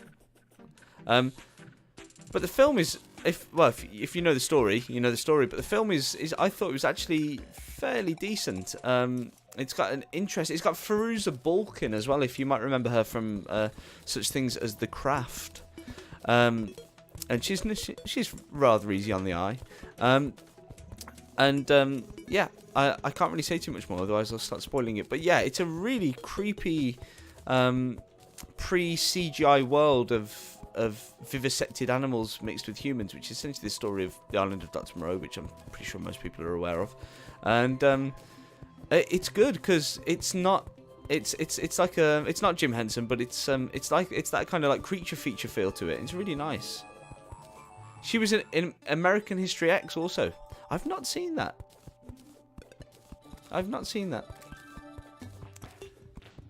Thewlis. Yes. David. Is it David Thewlis or James Thewlis? He always plays like a weedy British kind of character. But his role was exceptional in this one. He's really believable. I struggle with bad acting because I've seen so much of it. To pull me in to a story to the point where I'm completely going along with the character, feel for the character empathetically, can be quite a task. But yeah, in that film, they do a really good job of it. It's a good movie, a bit raw and graphic, but good. Yeah, it also stars a very little person. I forget his name. I believe he was from somewhere in Central America, and he's only like 3 foot tall or less. And he used to play loads of stuff. I was going to say, of course, these days it'd be played by what's his name, Troy Minimi, but unfortunately he died, didn't he? A couple of years back, I think. Welcome to the Film Buff channel with Paul Brook as Sir Game Knight.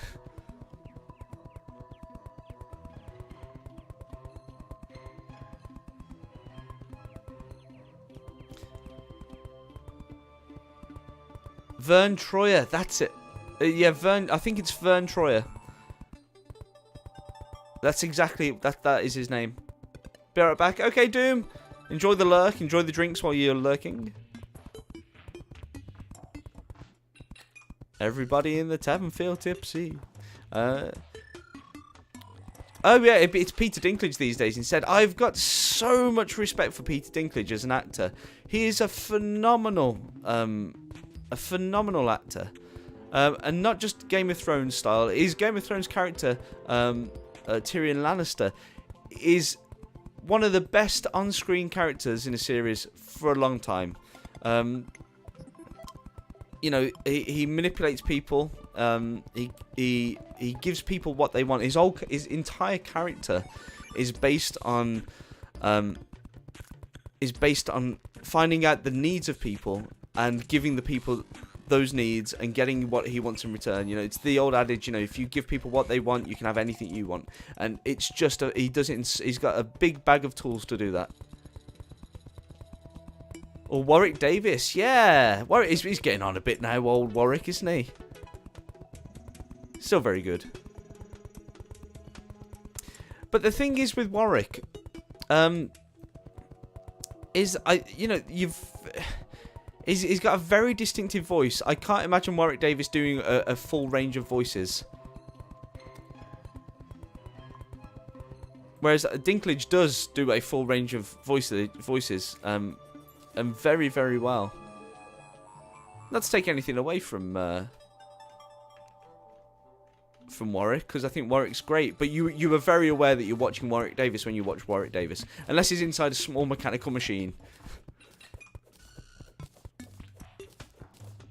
I think the last time I saw Warwick Davis was on like one of the Carl Pilkington things. I think, you know, Carl Pilkington, An Idiot Abroad or something like that. And oh no, the last time I saw him wasn't that. The last time I saw him, he had like a documentary series where he was being an agent for an entertainment act. I forget what that was called. Was it called The Short of It or something? There was some kind of midget pun or some kind of dwarfism pun. Warwick came into your offices once. Oh, that's cool. With another guy. Who was the other guy? What was he doing there? I can't remember where it was. I think YouTube somewhere made a really long documentary on the island of Dr. Moreau and how its production was such a mess. Yeah, the fact that that film ever got released is a testament to hard work and endeavour. And that's why when it falls down quite spectacularly. But you can see the potential there, and the casting was spot on. Although Marlowe is old, and one of the downsides is that, as in the film, is that Marlowe is almost incomprehensible when he's speaking sometimes. I think he asked one of his children to get me one of this fellow, and like that, and you just can't hear what he's saying half of the times.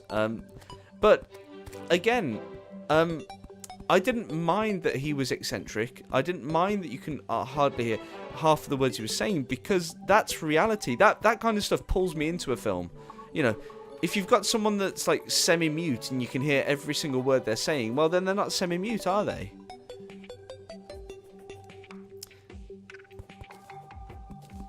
And I would go for realism in a film any day over cleanliness.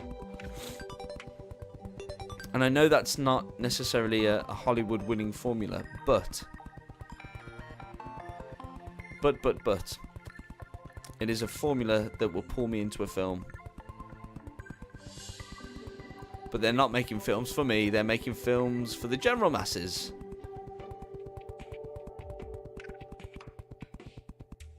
But equally, I've seen a lot of terrible indie films recently as well, because the technology is becoming more and more affordable and available. And it's like anyone with a red camera these days feels like that they're an instant movie star director.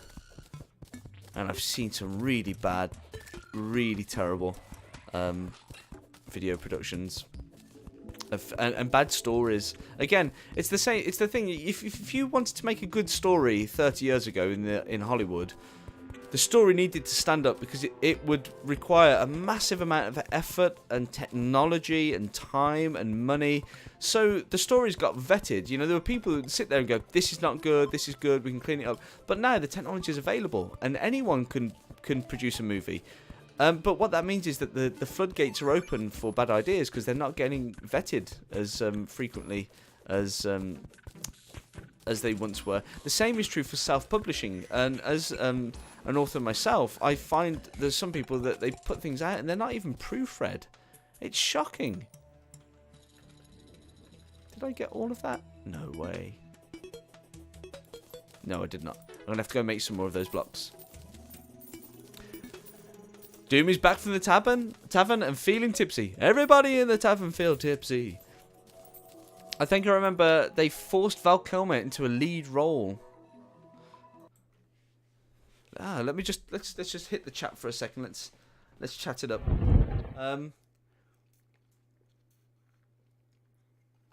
Even though no one wanted him, yeah, I remember this. Yeah, Val Kilmer at this point had done Batman, had done some big roles, and was being a dick.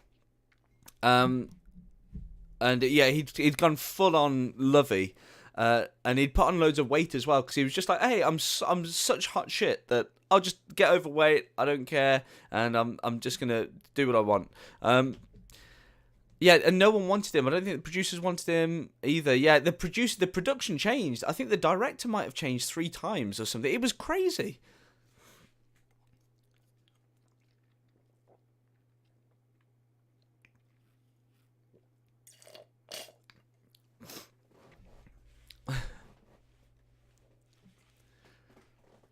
Couldn't see him over the desk. Talking about Warwick Davis. I think, too, we'd filter out bad films because they go straight to video. But now it's all a bit murky with platforms and whatnot. Yeah, do you know what? Bird Box just went onto Netflix, didn't it? And it's a cracking film. I don't think it's in cinemas. I think it's just a Netflix original that occurred. I'm going to grab myself another drink, guys. That's what's going to happen. But before we do that, I'm going to turn the lights to this colour. Which can only mean one thing. It's time to spin the wheel of gold. That's true. We're going to spin that wheel of gold. One of you lucky people is going to win a spin. Possibly 5,000 gold coins. If you haven't got your tickets in, ! Raffle, space, and then the amount of tickets you want to buy. 1 ticket equals 1 gold coin. You can have a maximum of 500 gold coins. Sorry, you can have a maximum of 500 gold raffle tickets. I do apologise. Yes.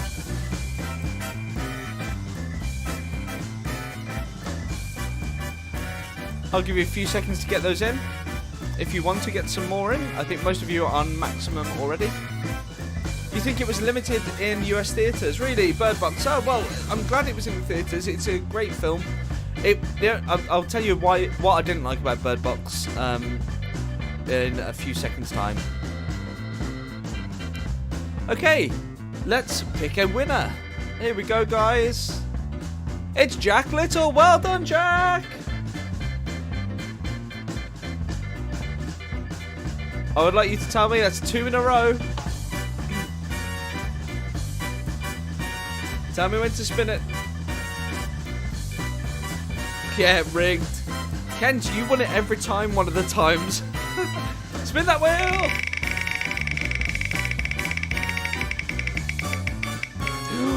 Oh, it's 500 gold! Well done!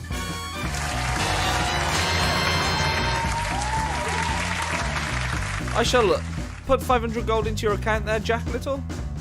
There we go. Oh, or not.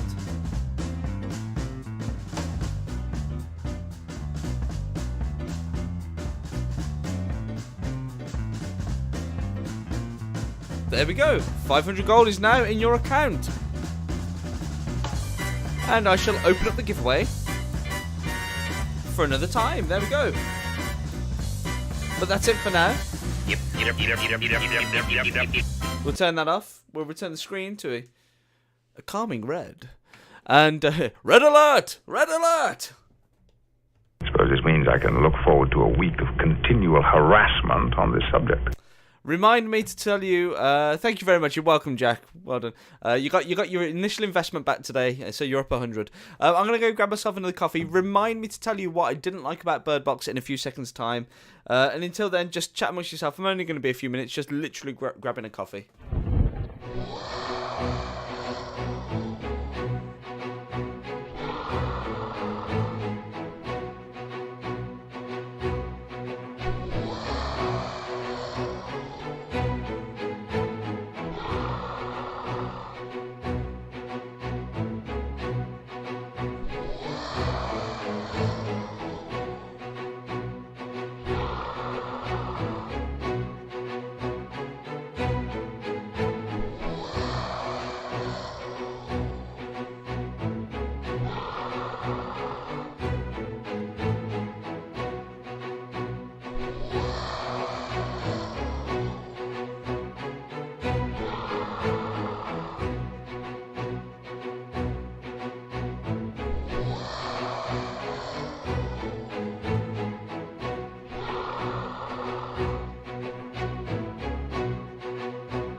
Yeah, I'm back, guys. Thank you so much for waiting there while I grab myself a quick beverage. Yeah, I'm going to carry on building while we talk. Yes, so I'm going to talk about Bird Box now. I'm going to tell you what I didn't like. If anyone, I would mute. No, you can't, this is not going to work. I was going to say you can mute if you don't want to hear. I'll tell you what I don't like. It just doesn't work. I was gonna go a different route, but it still won't work. It has a positive ending, which you may well expect. There is no reason for it to. In fact, I would like it if it had a negative ending. One of the reasons why I loved I can't think what it's called now. I loved it so much I can't remember what it's called. Cloverfield. One of the reasons I loved Cloverfield was the fact that it had a negative ending. You know, the ending wasn't a happy one, but you know that's life, and sometimes that's just that's the way it falls. And I'm quite averse to the positive ending and things when it's not justified. Obviously, in a rom-com. Well, even a rom-com, they should have negative endings in rom-coms as well, because do you know what? The guy doesn't always get the girl. Yes, I have seen Cloverfield Lane and Cloverfield Paradox. Cloverfield Lane, man, that went in a direction I was not expecting, and I really enjoyed Cloverfield Paradox. It wasn't the best of the series, but it was a decent enough film. And were they all J.J. Abrams? I know he did. He was involved with the first one, but I can't remember to what extent he was involved with the others.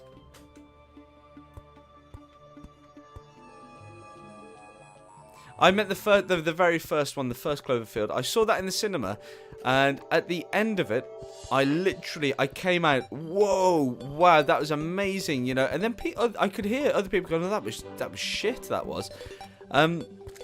Some people didn't like the found footage, you know, shaky camera style, and that's okay. That's a preference thing. I don't particularly mind it, and I think when it's justified, it works very well. And I think that was the right story for that platform, the found footage. And ooh, have I got enough? Have I got enough just to get there? Perfect. But the negative ending, the sort of it doesn't really end well in Cloverfield. That's great. It's perfect, and it's exactly what you want from a Lovecraft-inspired story. Because Lovecraft, it's all about shit happens, bad thing can happen to you at any point, at any moment. You could be the nicest guy in the world, and all this crap could rain down on you, and it's not going to end well. It's not going to end well for you at all. Yeah, I don't think he did them all, but I know he definitely did the first one. Now, if you've never... Oh, damn it, I've run out of blocks. I'm going to have to go and mine a few bricks here. Now, I don't know if any of you are familiar with... mine some, but I won't mine any when they're there. Are you guys familiar with J.J. Abrams, his mystery box analogy? Well, it's not his analogy, it's just a story. I think he does it on his TED Talk. It's ever so good. I'd highly recommend watching it. The upshots are, when he was younger, he went to Tannen's Magic Store in New York, and he didn't have much money. He'd watch like the demonstrators show a bit of magic and whatnot, and then they would say, oh, you know, this is what we're selling, this is what we're demonstrating, and he'd look and he couldn't afford it. And he could never afford it. And then he saw, though, there was a big cardboard box. And it just had loads of question marks drawn on it with, like, marker pen or something like that. Or crayon. Just loads of question marks. And he said, oh, you know, what's all that about? And they said, oh, it's the mystery box. And for $50, you will definitely get $300 worth of magic. So he thought, oh, wow, that's amazing. So he saved up and saved up and saved up his $50. And eventually had enough money to buy it, so he went and bought it. And in the time that he was saving up for that mystery box, it all consumed him. Like, every thought was like, I wonder what's in there. You know, is it going to be a load of tut? Is it going to be loads of great stuff that they're thrown in there that no one wants to buy, but they need to get rid of? What could it be? And he became so obsessed with it that when he bought it, he thought, oh, I'll just wait. He's sitting on the bus ride home. He's like, I'll just wait till I get home before I open it. And it was, he just loved the suspense of it and the sort of, isn't it? The sort of Schrodinger's cat kind of element to it. Is it going to be good? Is it going to be bad? And when he got back, he decided that he would just put it up on his shelf and open it later that day. And he soon realised that he had far more pleasure from that box by not opening it and having the mystery than to actually open it up and be disappointed by it, because in all reality it probably is just disappointing crap that that Tannen's Magic Shop couldn't sell. So yeah, that's his approach to things, is that he takes this mystery box kind of approach. That's why Lost was always a mystery, but then I didn't watch all the way through Lost. I actually got bored halfway through, but I can imagine that there are good ways to use it and bad ways to use it. And the other thing that I was going to say, if you've not read, if you're into reading, there's a book by someone Dorst. I forget his first name. Is it Doug Dorst? It might be Doug Dorst, and it's inspired and something. J.J. Abrams has something to do with it. But it's a book for you to read, a storybook. However, the storybook apparently comes from a library, and in the margins of the book, someone starts making notes, and then another person starts commenting on these notes in between the book getting returned. So there's a correspondence that gets struck up between two people reading this particular book, and then a third party appears and weird stuff starts happening because of the subject matter of the book. And the book in the story, and the one that you can read, is called The Ship of Theseus, which is great. And the Ship of Theseus is like a philosophical construct. If Theseus sets sail to go and get the Golden Fleece, and he goes out to his on the ship, and he comes back, and the ship needs to be repaired. There's planks here and there that need repairing. And they get repaired, and he sails off to his next adventure. And after that adventure, different planks, the older ones, they're in disrepair, so they get repaired and replaced. And after numerous adventures, the ship has had every single plank replaced. Is the ship still the Ship of Theseus? Is it still the same ship, or is it a different ship? So that's the idea of, that's the philosophical construct of the Ship of Theseus, and the book is based upon that. And it's a good story in itself, but there's a mystery and a puzzle to be solved within the footnotes, and that's within the margin notes and annotations, and that is itself really good. And this book that you can buy is called oh dear, what's it called? What's it called? Oh, I can't think what it's called right now. It's a great book. Oh dear, if someone could just Google J.J. Abrams and Doug Durst book. I think it's by Doug Durst. Oh, what's it called? Is it called S? It might just be called S, but it might not be. It's not. It's called something else. What's it called? Crap, I can't think what it's called. If someone could Google that, that'd make my life so much happier. S, yes, it is S, but I'm sure it's called something else. I think it is just called S. Or people might refer to it as the Ship of Theseus. I thought there was another title for it for some reason. But, oh, here's the other cool thing. It's full of inserts, like postcards, and these are all like evidence things. Postcards, maps drawn on napkins, photographs, and it's got these things all the way in. Yeah, it's really cool, and it's crazy cheap these days. When it first came out, I think it was fairly expensive because the production value is so high. I would highly, highly recommend it. If you're going to read a book next, read it, and you can either read it all the way through as a story first, and then look at the footnotes, or you can read the the margins, or you can read the annotation margins first and the story. And there's a third way to do it, because the margin colour changes pen as the story goes on, because it happens over the course of a year, and and you can read it in chronological order. It's very good. And if you've got a wish list and you've got a birthday coming up soon, or you just want to treat yourself, I highly recommend it. Giving away loads of recommendations today. It's immensely interesting. I've still not... There's a final puzzle to solve, and I've still not solved it.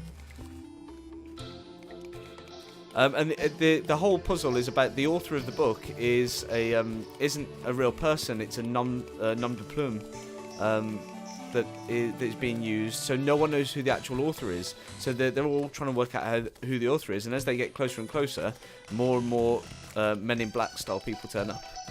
You know, bad, weird things start happening. Bit of a H.P. Lovecraft fanatic. That's really well written at the moment. I assume you mean H.P. Lovecraft, and not someone else. If there are any Potterheads in the audience, oh no, Harry Potter. Hey, I went for H.P. Lovecraft. Tells you where my brain's at. I'm a bit of a Harry Potter fanatic. In the audience, check out Dumbledore's Army and the Year of Darkness. Is that a new book by oh, what's the name that makes them? What's her name? Can't think of her name all of a sudden. The woman that did Harry Potter. Can't think what her name is. Not J. J. Oh, I can't think of it. I was going to say J.R.R. Tolkien, but that's obviously not correct. J.K. Rowling, that's it. J.K. Rowling. Thank you very much. It's fanfic. Some fanfic can be really good. Have you ever tried to read any H.P. Lovecraft fanfic? Because that's where it can go wrong. Because Lovecraft is very verbose anyway, so he uses so many words to describe something that could be described in seconds. And he leaves a lot to your imagination. Well, that's fine when that's your actual writing style, but then when people try and fanfic it, they try to imitate that, and often it comes across as not natural flowing and feels clunky.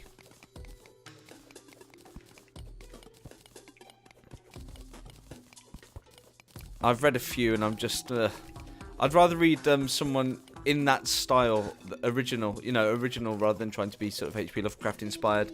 Someone like, can't think, like Clark Ashton Smith or someone like that. Although I don't get much time to read these days, unfortunately. I'm might make an exception with the Lone Wolf D&D Choose Your Own Adventure type stuff. How many blocks have I got? I just need enough to finish, and then we can go and kill some stuff. Kill stuff.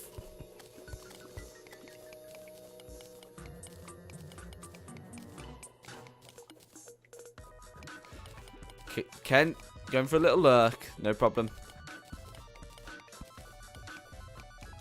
Okay, so those that are new to the channel, we are building this humongous castle. I'm in the process of building this black line, which is actually the city boundary, city walls. I'm going to put a few little turrets on and stuff, but I just need a bit more stone. And then, once that's done, I was hoping to build the dungeon today, but I think that was a bit ambitious. I think that'll be another day now. But I will definitely be going to kill something. We'll go and try and find the next boss or something. That's what we'll do.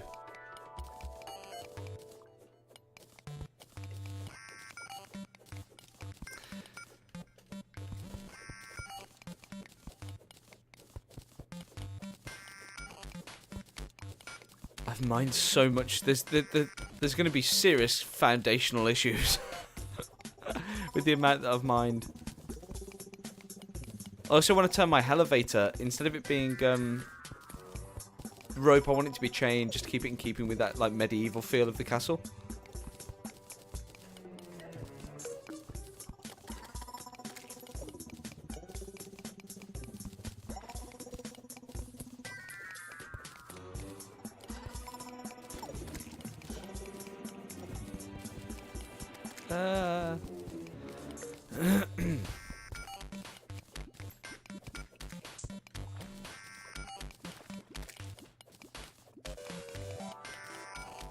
Don't need too much, so I'm not going to mine for forever.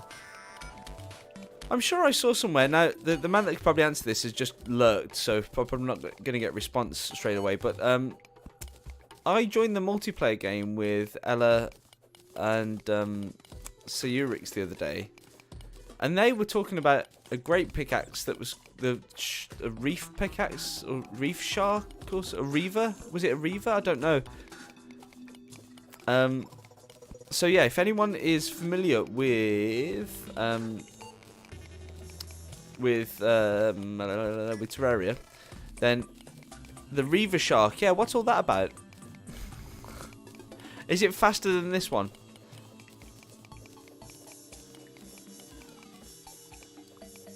I mean, this is a pretty fast one. Let's just jump out the way. This is a legendary Deathbringer axe.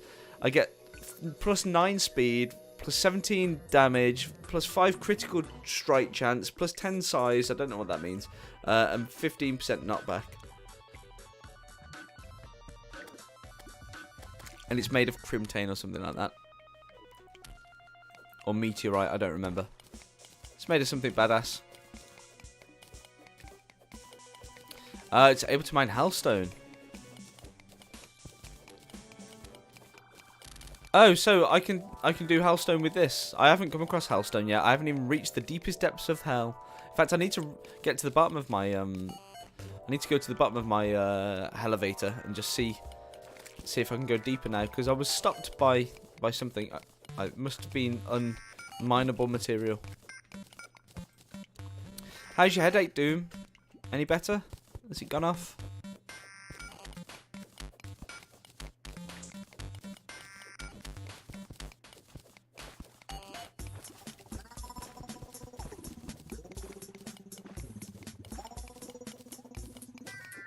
I thought my time of mining Greystone was long gone. Castle Greystone. By the power of Grayskull.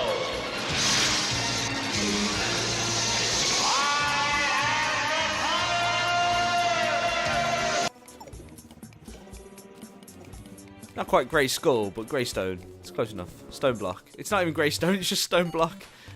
I'll be turning it into Greystone. Or Grey Brick, I think I'll turn it into.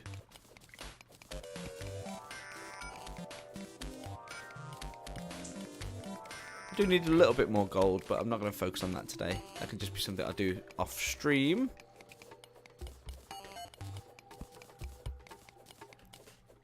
I'm going to head back up in a second to the castle and then carry on the gargantuan wall. Oh, he's going in for a loot. I'll join you on the loot. Oh, yeah!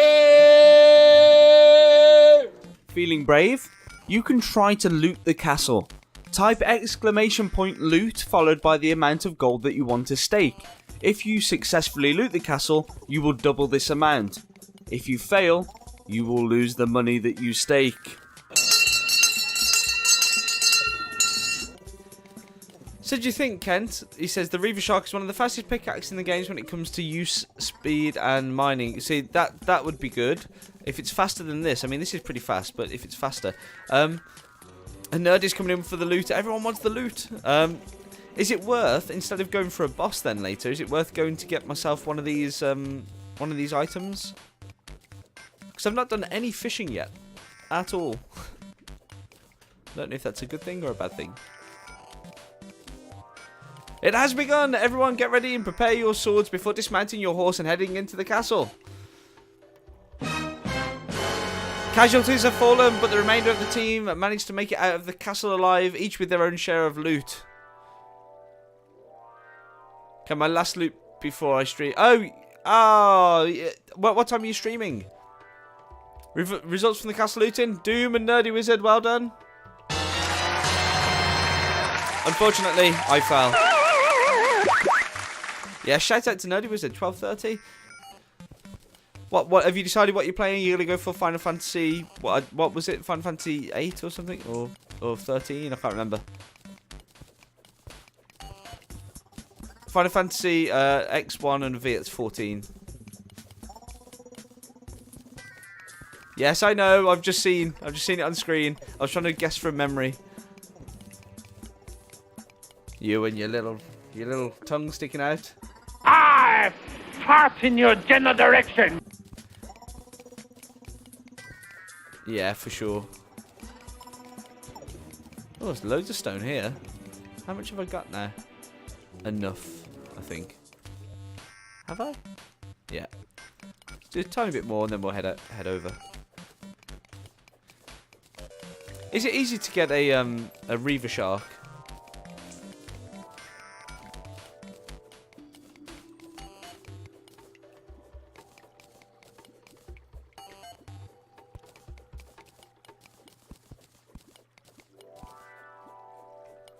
It's quite a decent for spelunking since it packs quite a punch for a pickaxe as well. Oh, nice. Right, we'll go and do that. Will you help guide me through, Kent? Just place these last few blocks up to make this city wall, and then we'll go and do that. I've got some bait somewhere. I don't have a fishing rod, but I'm guessing I can just buy one. Oh, I might have one in one of the chests.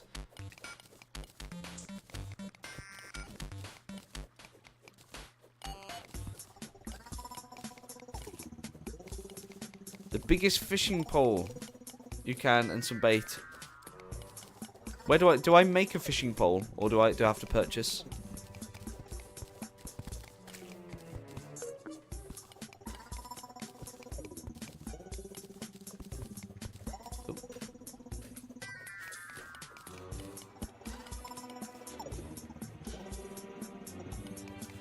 From Crimtane. Yeah, I've got some Crimtane. Awesome.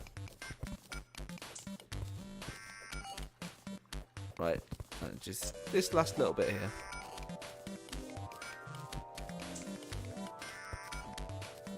There we go. Let's scoot back. Let's go and make some stoofs. The major stoof that we want to make is grey brick. If we can find that somewhere. Why is it not giving me the option for grey brick? That's weird. Oh no, there we are.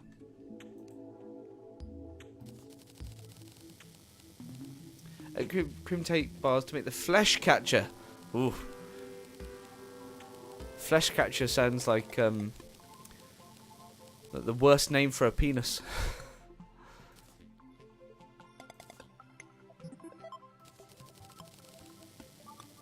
Right, a few hundred of those.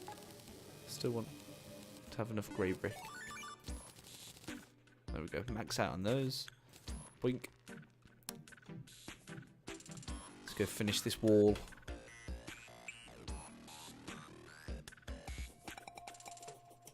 Which is something. Ah, WebDev Wolf. Yes. I like what you got. Welcome to the penis party. How you doing, WebDev Wolf? I might just call you Wolf from now on, if that's okay. Might make things a little easier. Are you well? Are you having a good day? So far, at least. Sup, B-Hatch?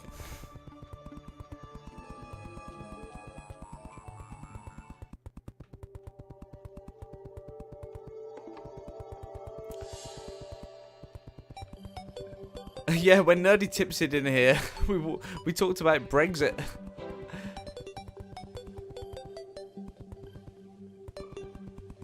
Which would you prefer, Brexit talk or penis talk?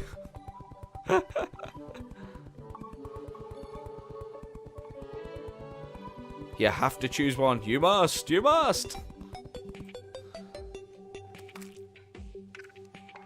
Don't worry, you don't have to. Penis talk any day.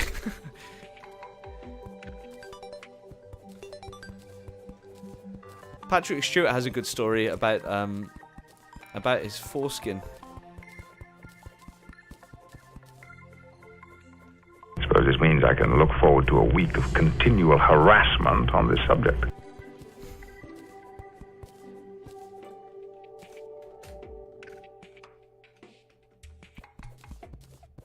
That's all you're getting from me.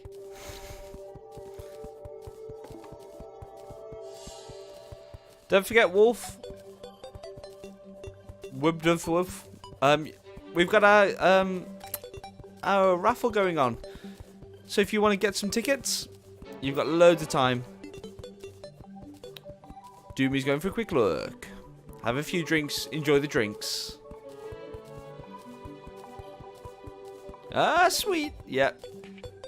Oh, he's gone in straight in for 500. That's what we like. Oh, yeah! Stop. Hammer time.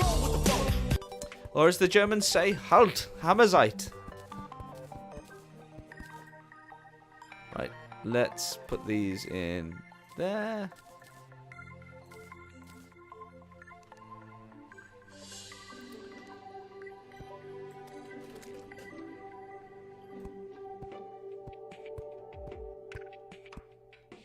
She. Did someone say she? I didn't say she, did I? Did I say she? Confused. Unluck. What did you have nice to drink at the tavern then, Doom? Share and share alike.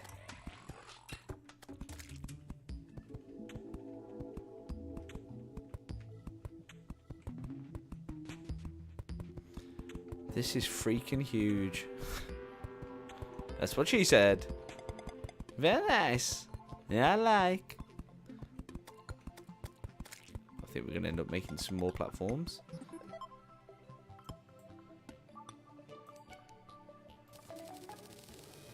You said he. I'm a she. How are you? Sorry, WebDev Wolf. Wolf in my mind conjures up masculinity. Sorry. Let me find an apology. We are the knights. No. We don't make mistakes here. We just have happy accidents. We just have a happy accident. There we go. You're just a little happy accident there, WebDev Wolf.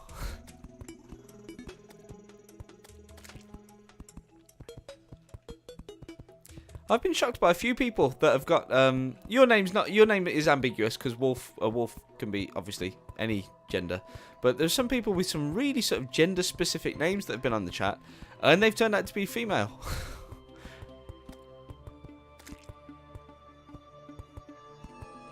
I shall scourge myself day and night in penance of this. Gonna leave you on in the background silently though. Ah, cool. Thank you, Nerdy. Let's give you your sound. There you go, Nerdy. I like what you got. Nerdy's just gonna go and stream some Final Fantasy 14. He's a great guy as well. Such a lovely, lovely guy.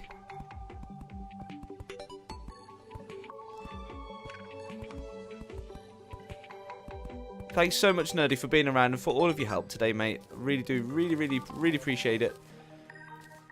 I'm pretty certain you're a guy. I've spoken to you and seen you before.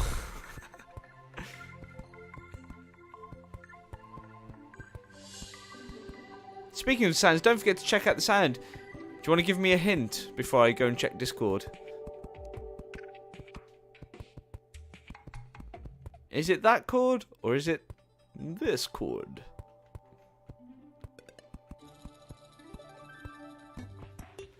Yeah, Nerdy, we'll come and show you some love shortly. Ah! Nearly died. New subscriber. Whoa! Whoa! Hold your horses. Hold them horses. 1.21 gigawatts! WebDev Wolf, thank you for subscribing. Oh. Sub hype, yeah. I'm gonna give you a nice sound now. This is normally a term of endearment. I fart in your general direction. But I approve. Sir Game Night approves of that, and I approve of that. Thank you so much. I really do appreciate it. You can now start using some of your thumb things, emotes. We've got loads of different emotes that you can now use. So yeah, go ahead, test them out. No one's looking. Thank you so much. Really do appreciate it. Oh, no, I'm not just building. Ooh, that might be wrong. Woohoo! Thumb, thumb, thumbs. Thumb, thumb, thumb, thumb, thumb. Had a lot of it. You're like L'Oreal. You're worth it. Oh! Oh! Put him in a straitjacket and give him an enema. You have a tight body. Yes. Yes. I see that from your tight pants. Yes, you are tight like a tiger. As he normally goes. I need more sounds. I keep thinking, oh, I'll get this sound and I'll get that sound. But I will need some more sounds at some point soon. I'm not a soundboard addict. Oh, thank you very much. That's very much appreciated. And for being a sub, we are going to get way more sub features very soon. At the moment, I've done a few extra videos. You get your emotes and stuff, but I want some really cool stuff to be happening with subs. What you do get, though, you've just got 25,000 gold coins.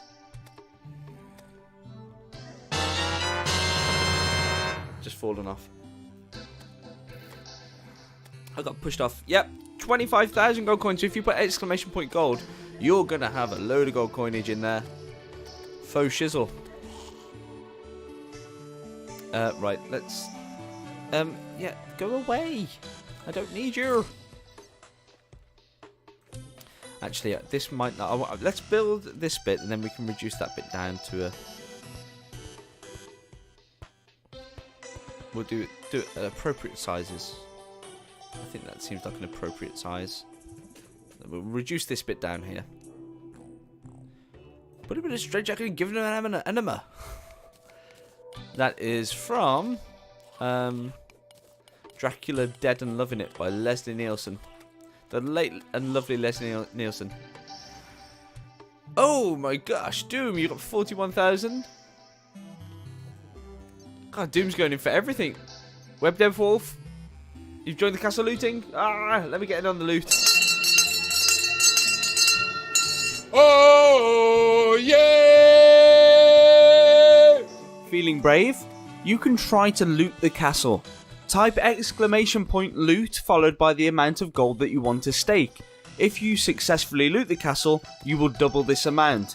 If you fail, you will lose the money that you stake. Money stake. I was right.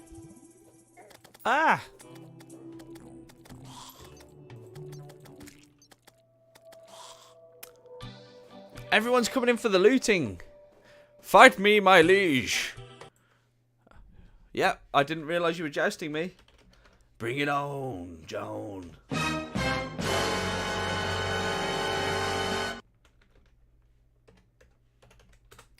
Here we go. Here we go. The joust between Sir Game Knight and Doom has begun. Who will be the victor? Sir Game Knight and Doom are going head to head in the jousting arena. You can hear the lances clashing and breaking into pieces. Wood and metal fly everywhere. The flying debris finally settles and Doom emerges victorious. Sir Game Knight falls as Doom succeeds. Well done, Doom. Well done.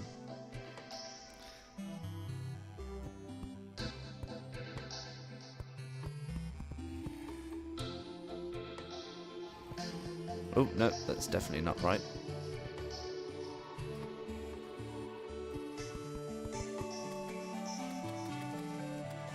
Sorry for the funky ass background at the moment, guys. I'm just trying to make turrets.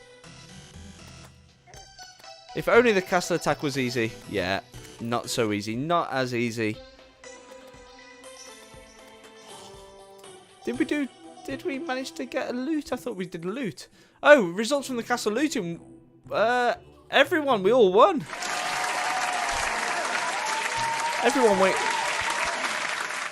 Everyone went game happy. There was so many things popping up on the screen. Ooh.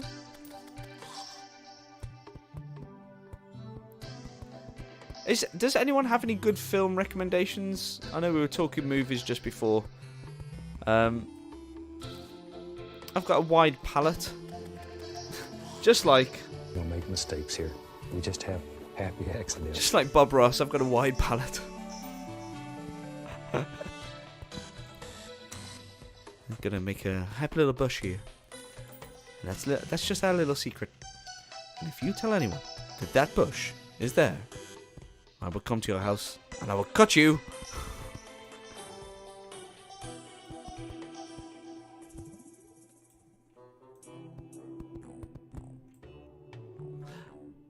Sorry to bother you. The witch is good. What? Oh, the witch is... Oh, hold on. The witch, is that... Is that the one where there's a goat called, what do they call him? Black Bob or whatever. I can't think what his name is.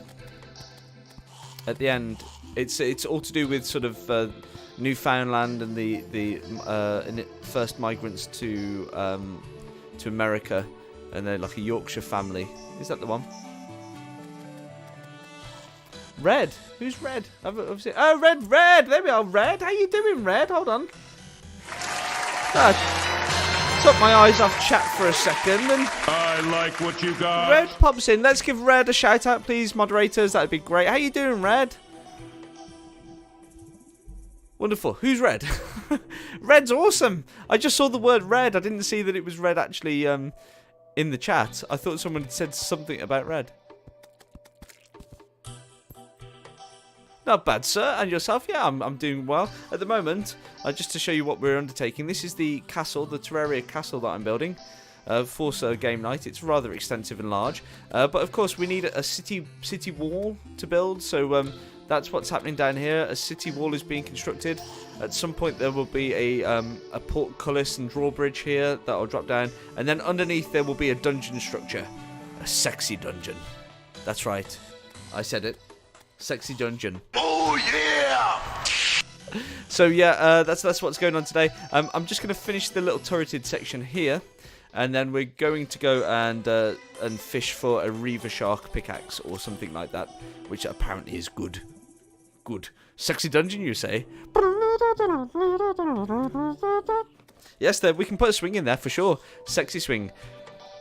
I have a funny anecdote to do with someone coming back from Las Vegas, going to a sort of a big sex shop in Vegas.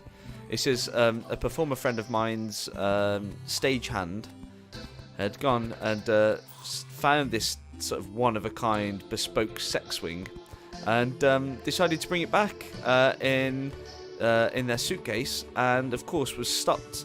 It was asked to open up the suitcase and have a look because it contained like lots of apparatus, shall we say.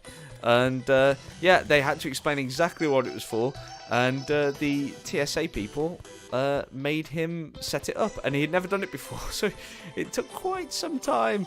And I think they were playing around with him because I think they made him get into it from memory. It's not me. I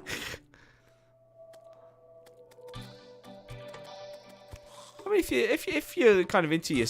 I was going to say, if you're into your sex swings and stuff, you probably don't mind people seeing it, but that's like saying if you have a sex toy, would you mind showing it off? You probably wouldn't. It's a little personal thing. Well, it might be big, I don't know. When I say little. How did your stream go yesterday, Red? A friend, yeah. Yeah. It wasn't me at all. Put him in a state jacket and give him an enema.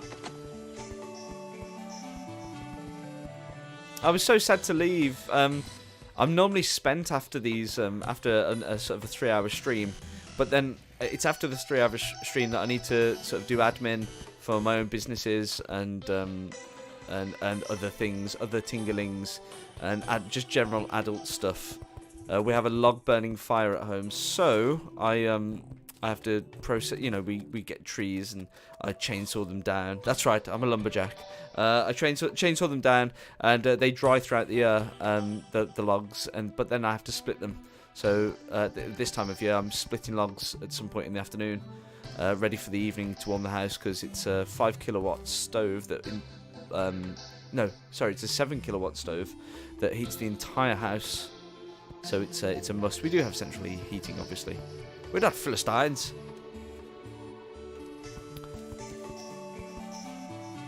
There must be some woman somewhere called Phyllis Stein. That has to be a thing. That's between me and my giant stuffed owl.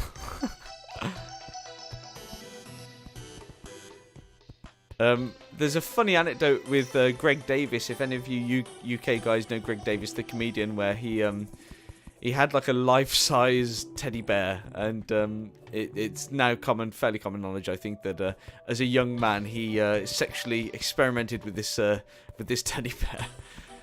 I'm sure if you put that into Google, you'll see it. But if you see the teddy bear, it's horrific. It's like a gangly type of thing. It looks almost like Gumby from American stuff.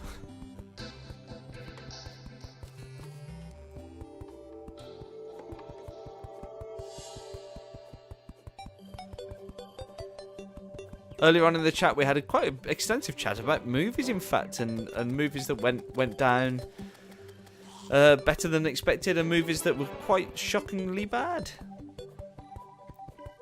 On the radio this morning, there was they had a call in because someone's replacing, I forget who it is replacing Jonathan Dibbleby on Question Time tonight, and because they are replacing someone with another person, the phone-in was, what other TV shows did you really like, and then they got replaced by someone and it was worse or better? Which reminded me of some really classic terrible mistakes. Like Stars in Their Eyes used to be done with Matthew Kelly, who's now into acting now, and he did a really good job as Lenny in Of Mice and Men, and he was replaced by I forget, was it wasn't Matt Lucas, was it? No, was it Harry Hill or someone? Anyway, he got replaced, and of course, so Fiona Bruce. It is Fiona Bruce. Well done. Oh yeah! It flushed on the first yank. I love this house. Alan. One yank, gone.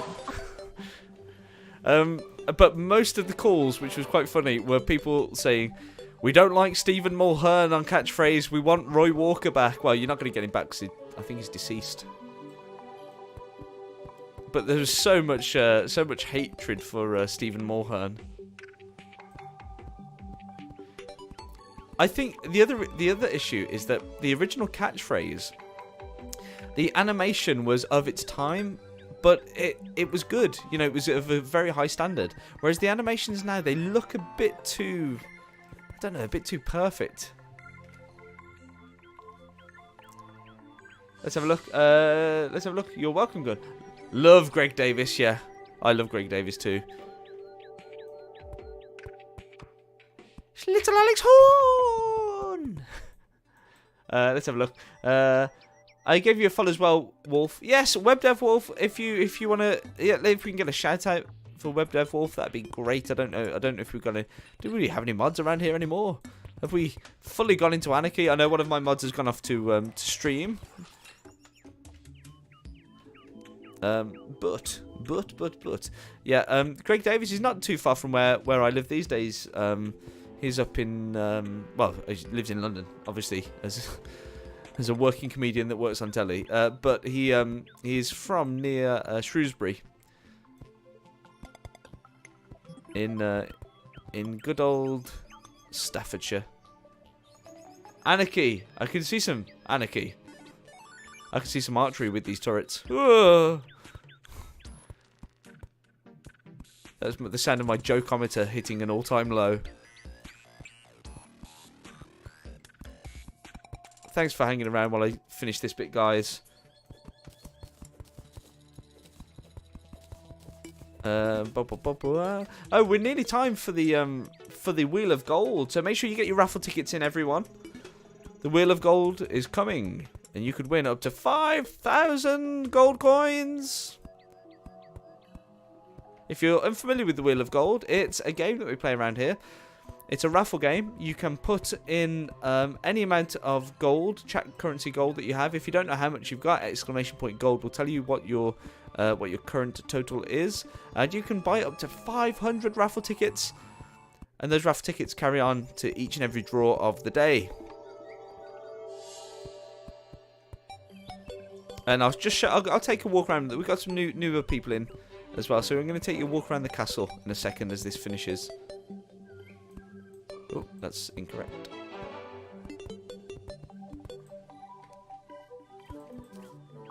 And I think we'll stop that bit there. Oh, there's jousts going on. 3 for 3. Oh, Right, here's the castle, guys. I'll take you around. So, the most recent additions are the library, which is looking very bookful. We have the arcane tower, so this is where all the arcane and stuff goes on. And again, this is just more sort of arcane-y furniture. And then we got the spiral staircase, and I'll show you to the changes that have been made to the throne room. I want to do more to this this little tower area as well.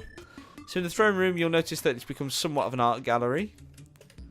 And the major change as we go up the staircase is that the top bit, where the throne is now gold. You have a tight body. Yes. I see that from your tight pants.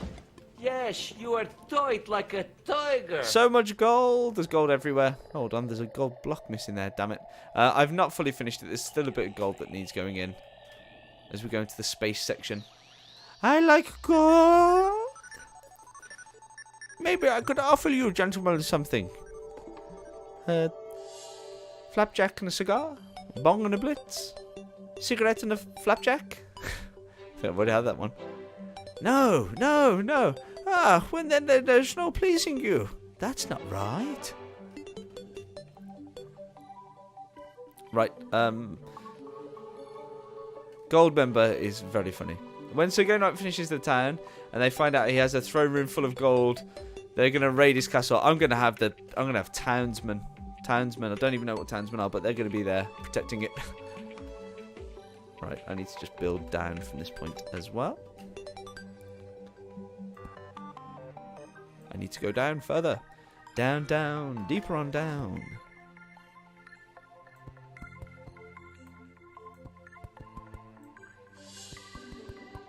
Right. I need a better grappling hook. It's also something that is required. Grappling hook fail.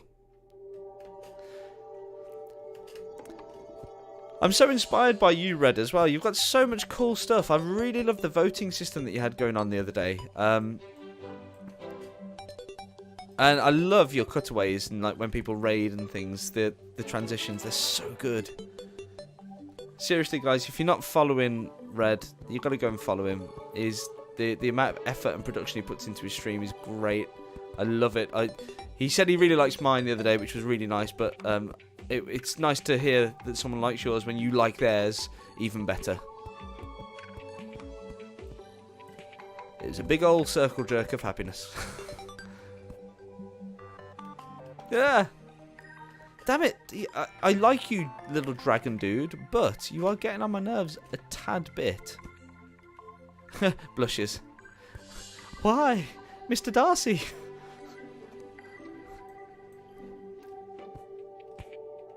Why am I stuck there? Why can't I move? Did you say you make your transitions in After Effects? Was it?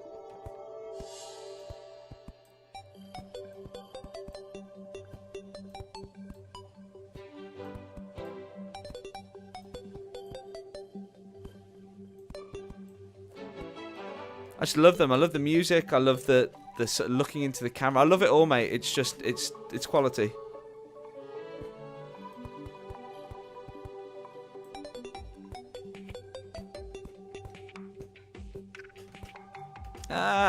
I can't get this. For some reason, the grappling hook really doesn't confuse me. It's just I can never seem to master it to do exactly what I want. I think to myself, if I just made a few more platforms, it'd probably be just easier to build that way.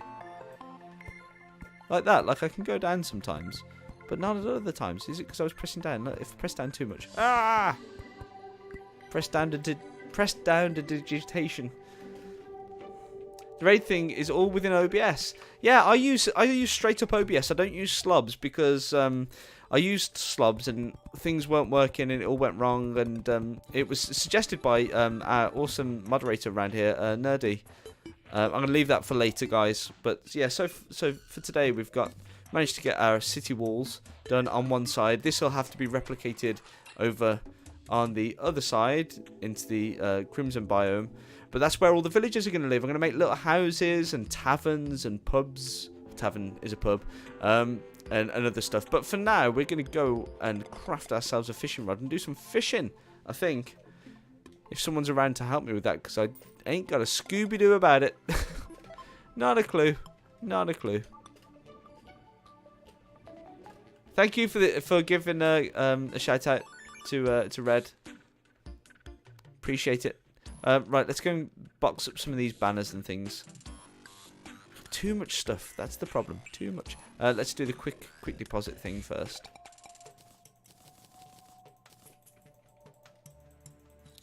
Then we'll get the prerequisites. So Ken's get on ready with the shopping list for the numero uno fishing rod and bait and things that I might need.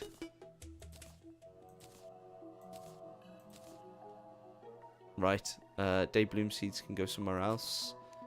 Get out of it. Are you streaming today, Red? Or is it a day off? Are you having a well-deserved chillax?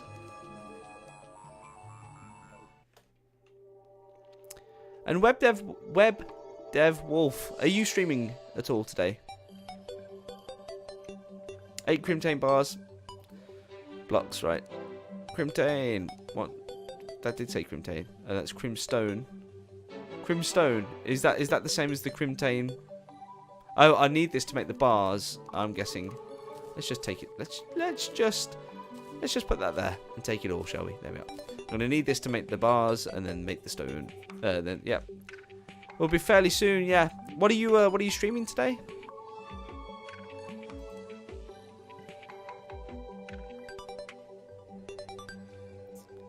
Am I missing out on something to make a Crimtane bar?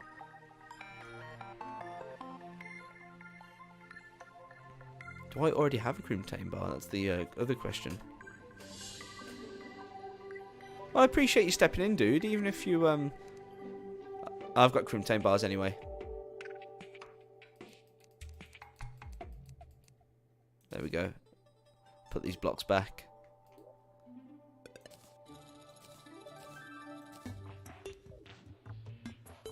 Crimtane automate bars. Right. It's okay. I've got the bars. I've got the bars and an anvil, I think you said. Let's visit the anvil. We've got a bow. The flesh catcher. There we go.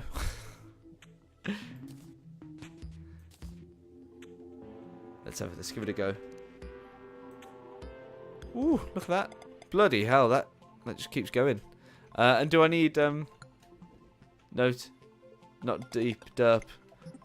That's at all. Love the chilliness in here whenever I do manage to pop in. Oh, yeah, it's great.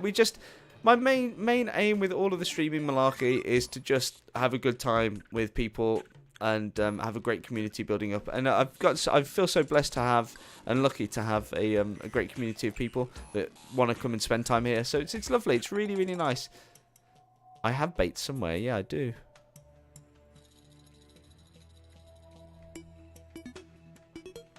Yeah, did I have one called animals? Yeah, there we go. Worms and grasshoppers. There we go. Worms, grasshoppers. Can I use squirrels as bait? Exactly the same as me. Yeah, dude, I love the chillness of your stream. It's so lovely and relaxing. I love the chill out Tuesdays or whatever they're called, where you just chill out and chillax and chat and stuff. They're just so super. Red, I don't know if I asked you. Are you off? Are you going to be doing TwitchCon EU this year?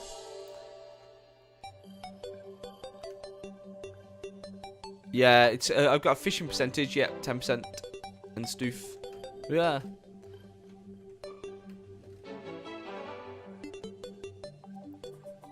Oh, there's a loot going on. Hold on. Let's get the loot on the go. Oh, yeah! Feeling brave? You can try to loot the castle. Type !loot followed by the amount of gold that you want to stake. If you successfully loot the castle, you will double this amount. If you fail, you will lose the money that you stake. I've just realised, guys, it's time to spin this bad boy. It's time to spin the wheel of gold.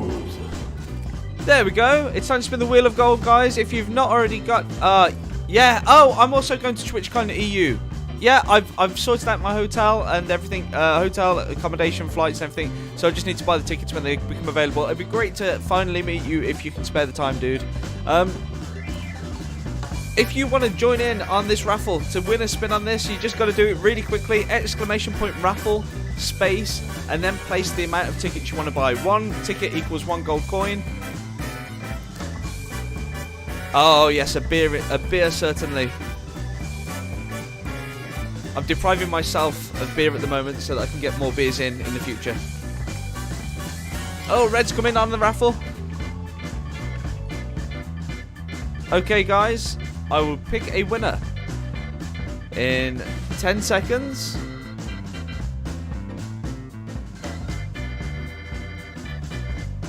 Five, 4, 3, 2, 1.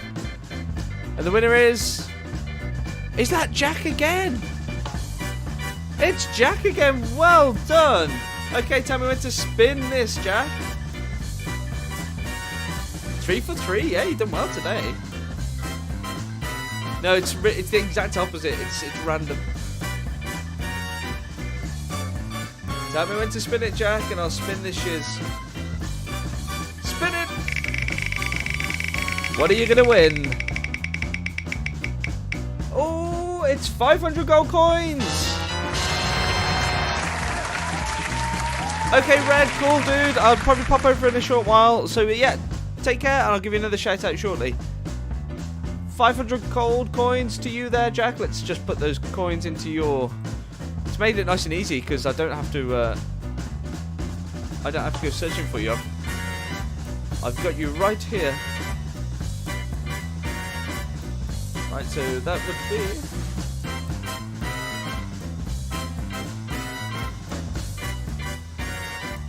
There we go. And we'll open up the giveaway for one more time. One more time. Before we end the stream today, which will probably be in about 20 minutes time.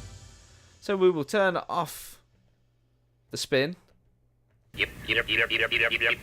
We'll return our lights to a standard red. Doom, sorry, Kent, I think you've already got your raffle maximum. You're going to be looking now. Doom can help you out with the fishing. Oh, okay, awesome. Thank you, Kent. Thank you for being around here today. Let's give you a round of applause. The moderator with the mostest, I'll give you a proper thank you at the end of the show. But thank you so much for all your hard work as always, dude. The same as you and Nerdy. You run this ship so well, and I really do appreciate it. Oh, you're just checking if you've been magically removed. Let me just check. No, you're definitely in there with 500.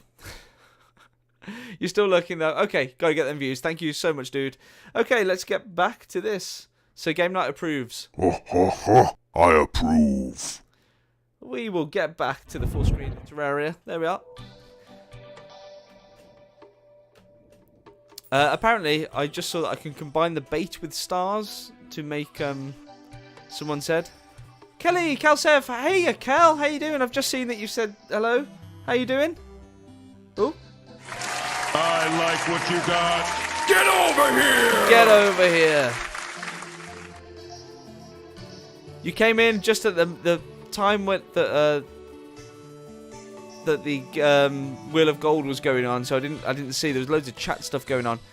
Let's just get up into the castle, and I'll go and check the chest in the castle. There we are.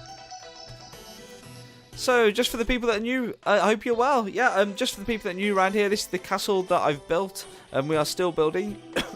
Excuse me. Just take a drink.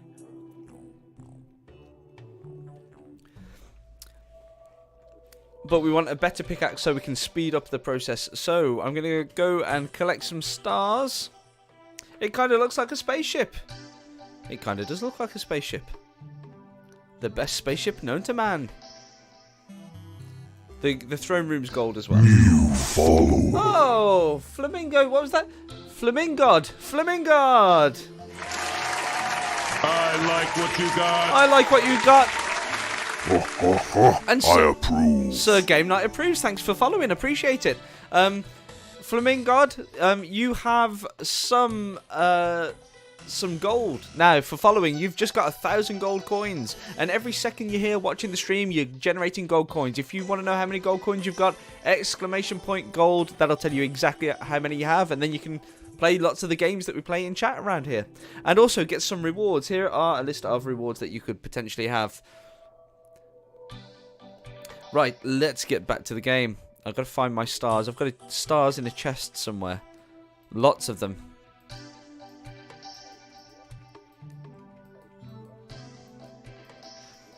Okay, where are they? There they are.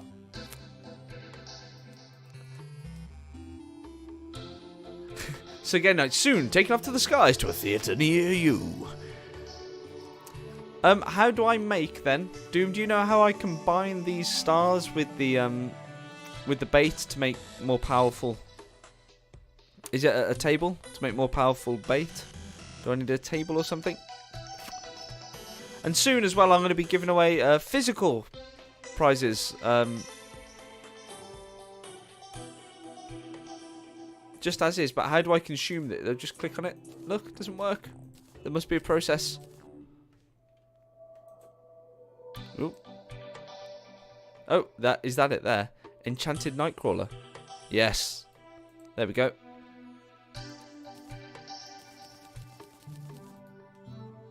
Oh, apparently I can't do it with the grasshopper. Flamingod, hello, nice stream and thanks for the info. Who have done the great graphics on your channel? I made all the graphics myself on my channel. I'm not too slap hand at the old Photoshop. So yeah, I made them all up myself. All right, let's get out of this castle scenario. I'm going to build another wall. I'll do that off stream. So the exact same as this. This area is going to be where I'm going to make lots of like houses and shops and taverns and whatnot. And I'm going to make the exact same on this side over here, but that's going to go into the Crimtane. And then we're going to build a dungeon, a sexy dungeon. No, never leave the castle scenario. I don't mean leaving the castle scenario as far as the brand's concerned. I mean just leaving the castle. Hold on, Doom. You should know. You know we ain't leaving this. We ain't leaving this branding. It's staying. You can make your own fishing area. Yeah, there'll be a fancy fishing area. I want to do a moat as well, a moat of lava around the outside, just for fanciness. It looks great, mate. Well, thank you very much, Flamingod. Or is it Flaming God? Ugh, Flaming God. Right, head over to the water area. Especially Doom. I loved it. When first that Doom came into the chat, his first thing was to jump in with getting involved with all of the game night stuff, and yeah, he said, "Of course, my liege," and all of this. It was just great. It was such good fun. Yeah, there we go. Of course, my liege. Naturally, my liege. Oh, have some of that. Oh yeah, I also have a sword that shoots another sword that has a rainbow star trail behind it. Whee! And Flamingod, if you like this, you're probably going to really like my Be Right Back screen, which is a 3D rendered a 3D rendered dragon. And this is the dragon. It's the same dragon that I've got with me right now, although that's technically a dinosaur. That's why it keeps getting flown around by a pterodactyl instead of flying itself. Well, it's the same theme I have, but yours is done better. Doom, I've not caught your theme, so I need to go and have a look. I do need to go and have a look. A separate kingdom, you say? A Renaissance theme, you say? Or Renaissance, as you American lot like to call it. But who am I to correct you on your pronunciation? I found out something really interesting the other day. So, you know, there's American English and you American lot. Yeah, that's it. It's just general British, you know. For now. Unsubscribe, unfollow. So I found out something really interesting to do with American English and British English. Offended here. Yeah, right. Yeah, right, as if you are. You're not offended. I know you're not. So, you know, for example, American English, we say axe. We spell axe A-X-E. And in America, it's spelled A-X. And colour is, see, over here, it's got an extra U. And in America, it doesn't have the U. And things like that. I was doing a loot. Let me. Come on, guys, get in on the loot. Oh, yeah! Feeling brave? You can try to loot the castle. Type !loot followed by the amount of gold that you want to stake. If you successfully loot the castle, you will double this amount. If you fail, you will lose the money that you stake.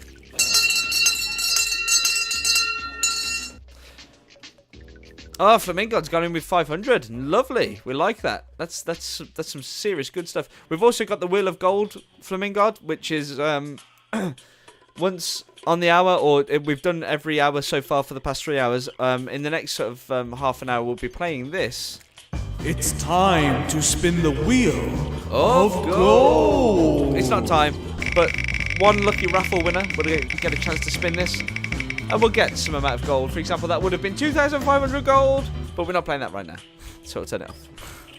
And to get involved on that, it's exclamation point. In fact, I've got a little voiceover thing that I should press to get in on that. There we go. Save my voice. Oh, yeah! Why not join the Royal Raffle? 1 gold coin equals 1 raffle ticket. And the drawings happen every hour on the hour. And sometimes even sooner.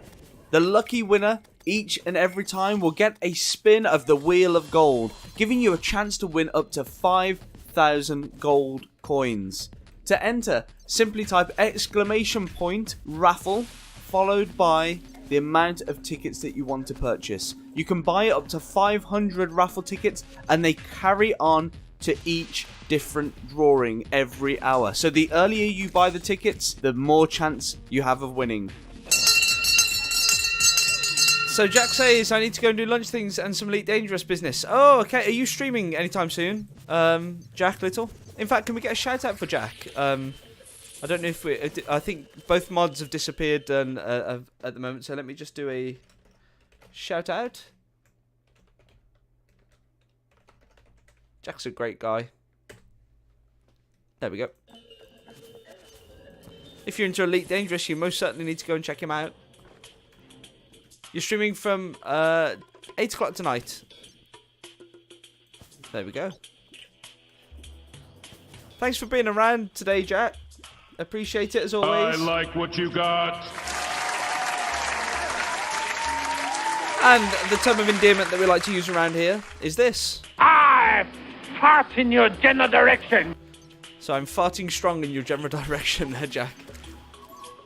Thanks for being around. I may stream some more when you've done SG. Oh, great, yes. That'd be great, Doom. I'd like to see you stream.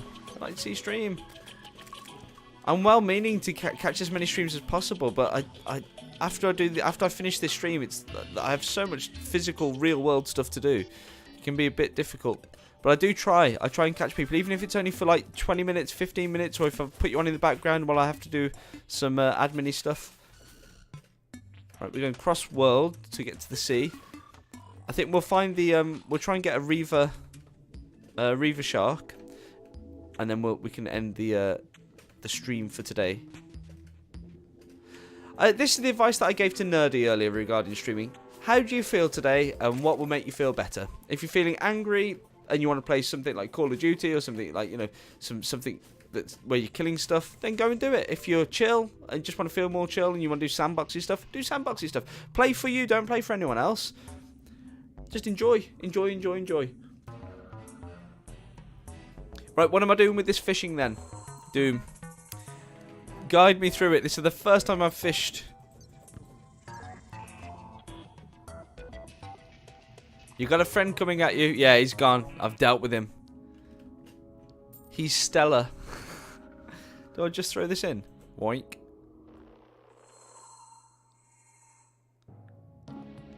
Just have bait in your inventory and toss in the rod. Okay. Then what do I do? Do I need to pull it out at any point? Oh no. Hopefully. Oh, there we are. Red snapper. Let's just get rid of this, shall we? There we are. Is it better to build platforms out into the sea? I've seen a few people do that. Where's my little dude? My little Blobbington. Blob Hoskins. When it moves, mine the tree and move out a bit. I do have... Now I've got... Oh, hold on 1 second. I do have a... I do have enough wood to make... I've got wood. You heard it here first, people. So, what's the benefit of moving out? Is it just like in regular fishing? I'm saying that like it's a thing. Yeah, you know, like in regular fishing. I don't fish. I've never fished.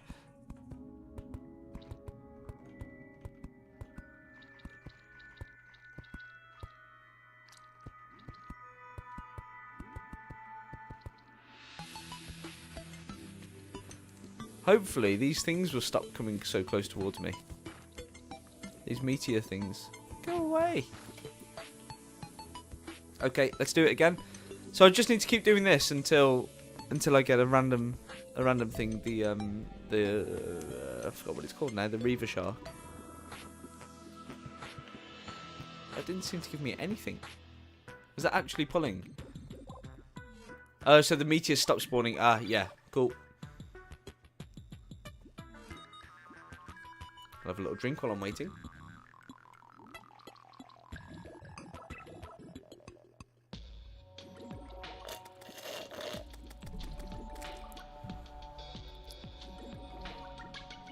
Oh, a shrimp. That's no good.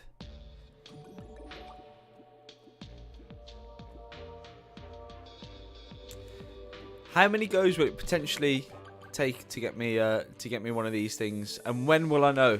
Does it look like a shark? Is it something I have to process?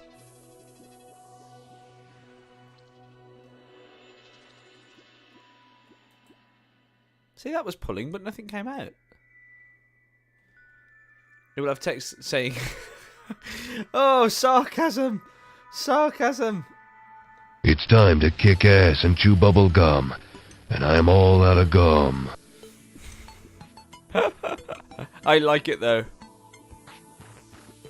So what happens when I pull it and nothing comes out? Am I doing something wrong, or do I need to let it pull for a bit longer? Questions on a postcard. Do you know what?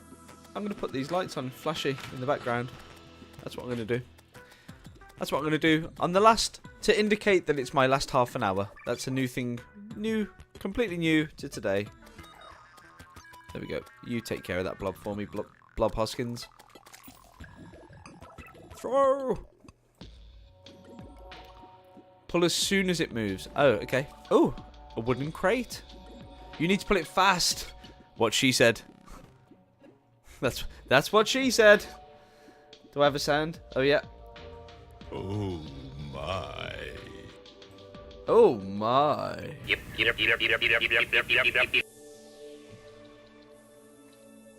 Well, excuse me, princess. Ah, damn it. Do I lose bait if, Am I losing bait? My bait doesn't seem to be going down. Save gold crates for after you enter hard mode, because you can't get better loot. Oh, okay. Is there a chance that the Reaver Shark could be in the crate?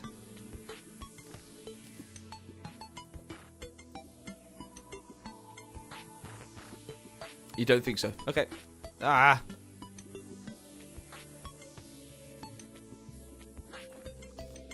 Just getting shrimps. Why is my bait not going down? Do you only need one bait? It seems like a farce. I've got infinite fishing ability. I've played this game for about 80 hours. But most of that time has been in the construction of that. I've only killed 3 bosses. I've killed I've killed the Eye of Cthulhu. I've killed the Brain of Cthulhu and Skeletron. Skeletron. By the power of Grayskull.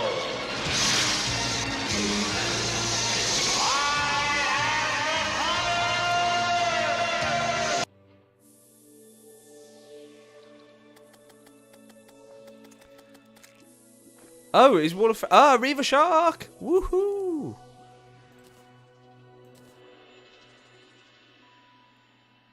Fast speed. But, see... 100% pickaxe power. 70% pickaxe power. Can I get a better... Can you get like a legendary Reaver Shark? Or can I do anything to make it legendary? No, haven't fought Queen Bee yet. No, this is PC. Complete PC. Can I improve? Can I get a better Reaver Shark? You know, like you get a better pickaxe.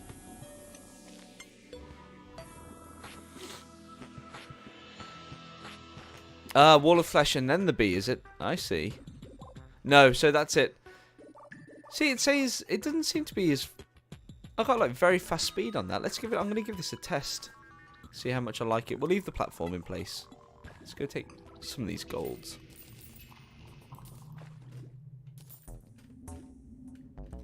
Let's go and test this. See if I'm happy with the Reaver Shark. See, that's like doom, doom, doom, doom. But if I do this one...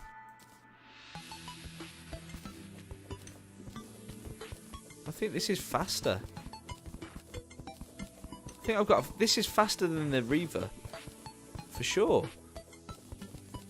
You can do Wall of Flesh next for hard mode, or you can try out the other option, pre-hard mode bosses, which I think unmodded is just a Slime King and Queen Bee. Yeah, I'll probably do those first before the Wall of Flesh. Sounds like it's serious stuff. Guys, the Reaver Shark does not seem to be as fast as my legendary Deathbringer pickaxe.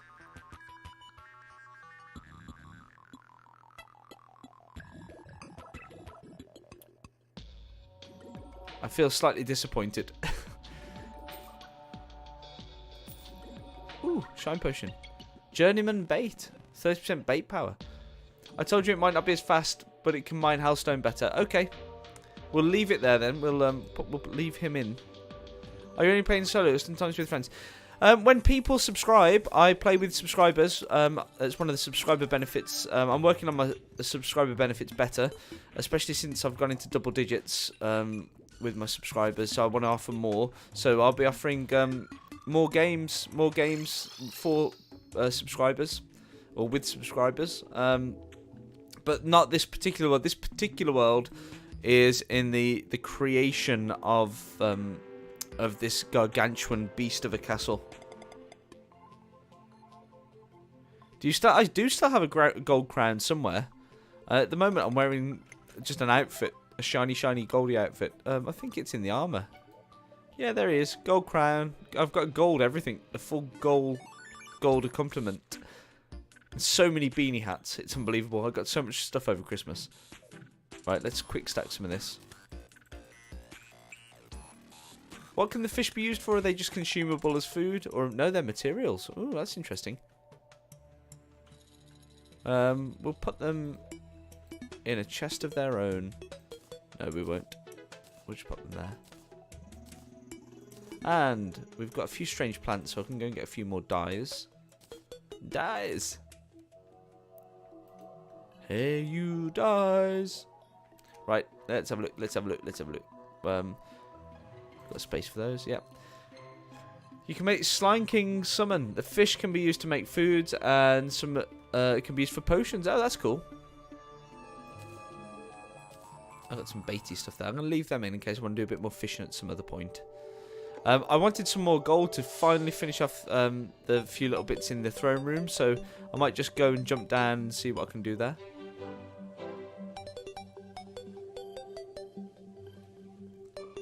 Would have been nice to have finished that as well. In fact, I've got enough stuff to finish that. Let's just quickly finish that. Ah!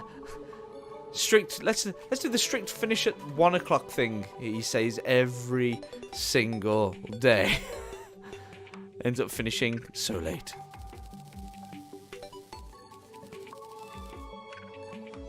300, will that be enough? Let's go full on. There we are.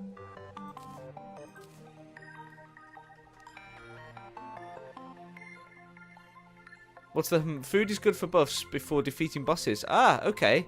Yeah, I've been struggling to wonder the sort of benefit of food in this game other than health regen.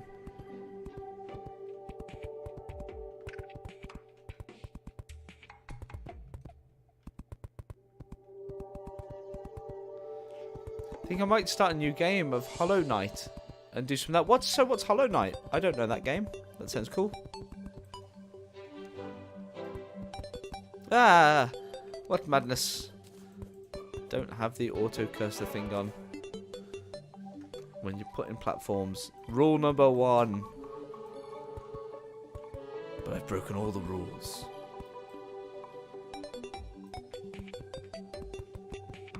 There we go. Put a couple of platforms up and we should be good. All good to go. It's a pretty cool game. What kind of is it a strategy game, fighting game? What we're talking about here? I won't say anything to spoil it, but you can check it out. Okay. I will have a look. Surely you won't spoil it by telling me the genre of game that it is. Fighting with some stats. Okay. Sounds interesting. If you press control, you can place walls much easier. Yes, I know. It's the auto cursor, I believe it's called, or we actually gave it a name around here. The name for this yellow thing is Charlene. Come on, Charlene, get working. And it just nearly always makes me want to sing Jolene by Dolly Parton. Charlene, Charlene, Charlene, Charlene. That's right. Coming to X Factor near you next year. Gonna win.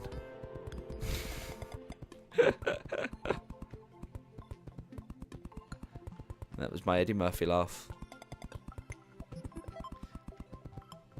Oh, you're lurking for a bit? Yeah, I'm not going to be too long before finishing up. I want to just find a little bit of gold, maybe. I might leave that, actually. I might just finish off this little bit and then call it a day. And then we'll do one last raffle. One last Wheel of Gold raffle pull. And Doom, I need to get your sound as well. I think I'll do that after the stream if you don't mind. But we will get it on for tomorrow's stream 100%. If you're wondering what I'm talking about, your gold coins can be used to purchase the different things. One of the rewards is a sound on the soundboard that I have. But also, when you enter the chat for the first time each day, it will 100% play your special designated sound, which is nice. We'll all know you're there. That's for sure.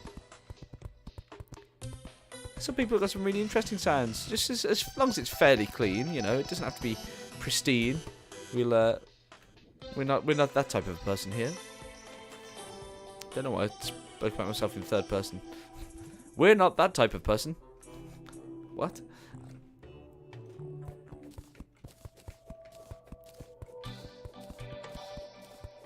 What have you got on today then, Flamingod? Is it Flamingod, as in flamingo, or Flaming God? Which one is it? We need to know. It will drive me insane otherwise. 1.21 gigawatts! 1.21 gigawatts?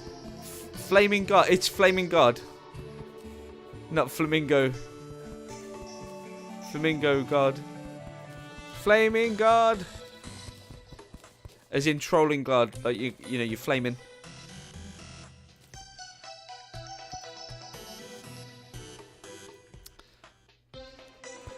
Perfect for Matt Dillahunty in the Atheist Experience. So I will say Flaming God from now on.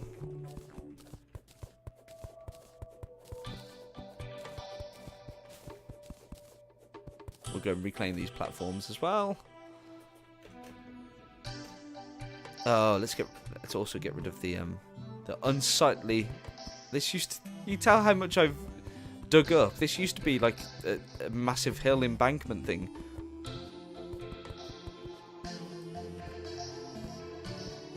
Ah, no. Why is it taking off brick? I didn't want it to take brick. Brick and Morty.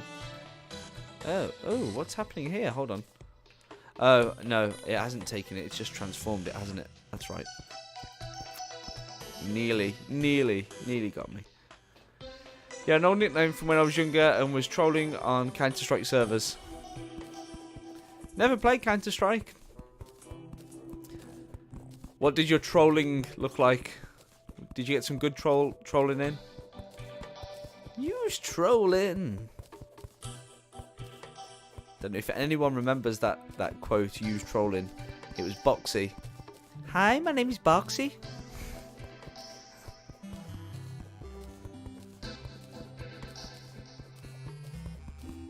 So many sort of old memes that I forget about, and then all of a sudden I'm like, oh my gosh, I wonder what happened to that. I wonder if anyone even remembers that. Welcome back, Doom. You've started to do Hollow Knight. Cool. I don't know if you can... Doom, can you just see if you can shout out yourself? Exclamation point shout out, all one word. Space and then your username. Just to see if you can do it yourself. Otherwise, I'll stop the game in a second and give you a shout out so people can go over and follow Rooney you.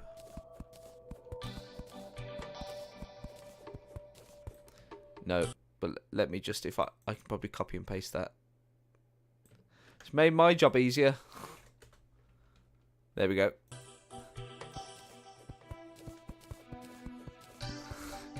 I wasn't doing it to make my life easier, honestly. It was a happy accident. A happy accident, I say.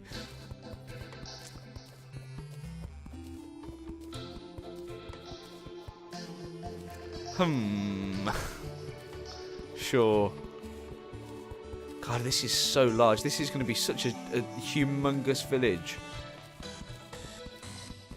I've also got plans. As crazy as all this sounds, I've also got plans once this is all full to do like a little village on the outskirts of town as well. You know, like for the people that they either can't or don't want to live under the rule of the king, but still get taxed by the king. Little outsiders, little hermits. Little mystical hut and stuff.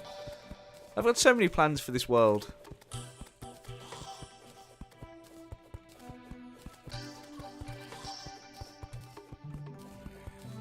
Right. Oh, there's another loot going on. Let me join in on the loot.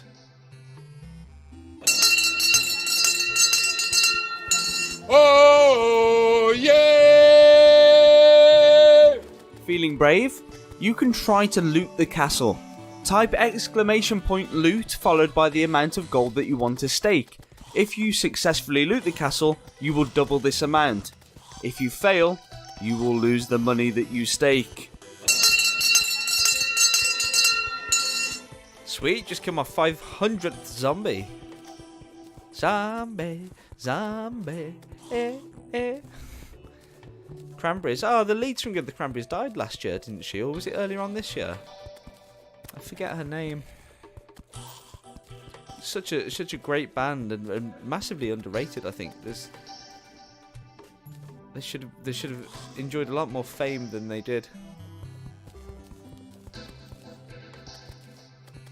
It has begun. Everyone get ready and prepare your swords before dismounting your horse and heading into the castle.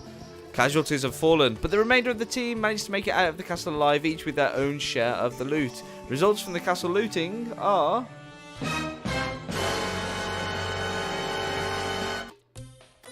that I laid my life down for you guys. But well done on getting some money out of the castle.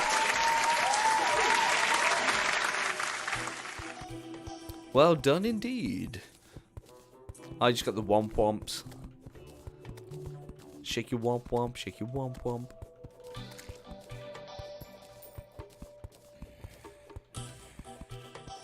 Okay. Right. That is that bit done. Woohoo! That is an achievement and a half. There's been, I think, I've laid down 7,500 stone blocks in various forms today in order to make that area. that area. Terraria. Nope, it's not working. And at some point, probably off stream, I'm going to have to mirror that over on that side.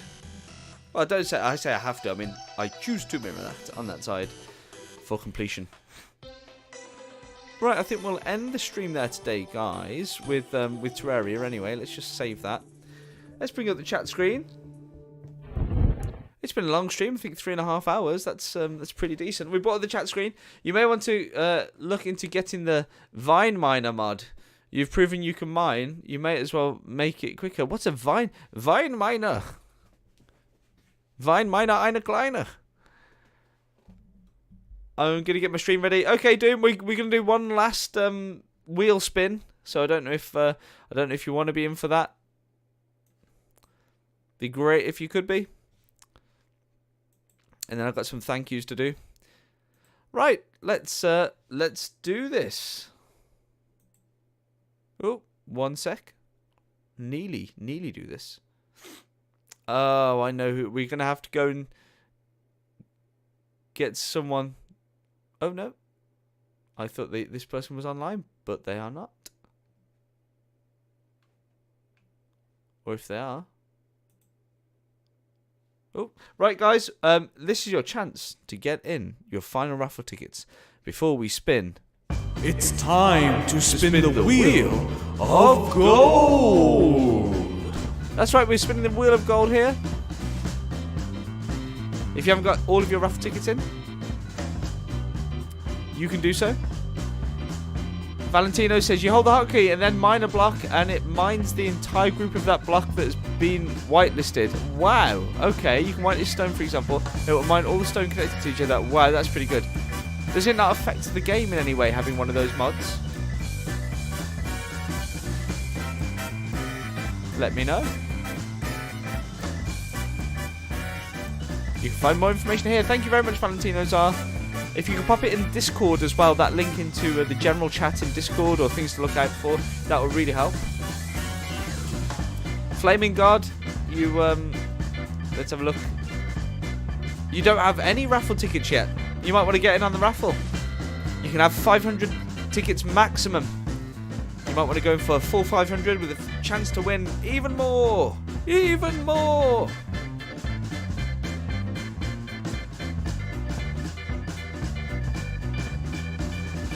He's going to be 200. I think that's safe. I say he. You could be a she. I've already made that mistake already today. I'm a he. Good. Okay. Good. I'm glad. I called someone a he earlier and it was a she. It was no. Okay. I think it's time to pick a winner.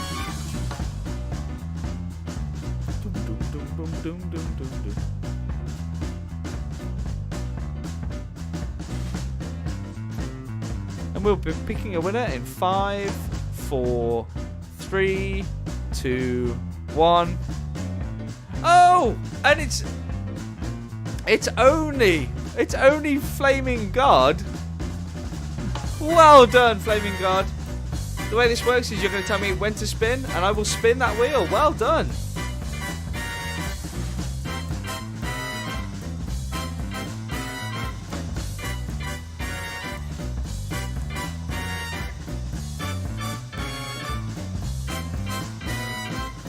Spin it!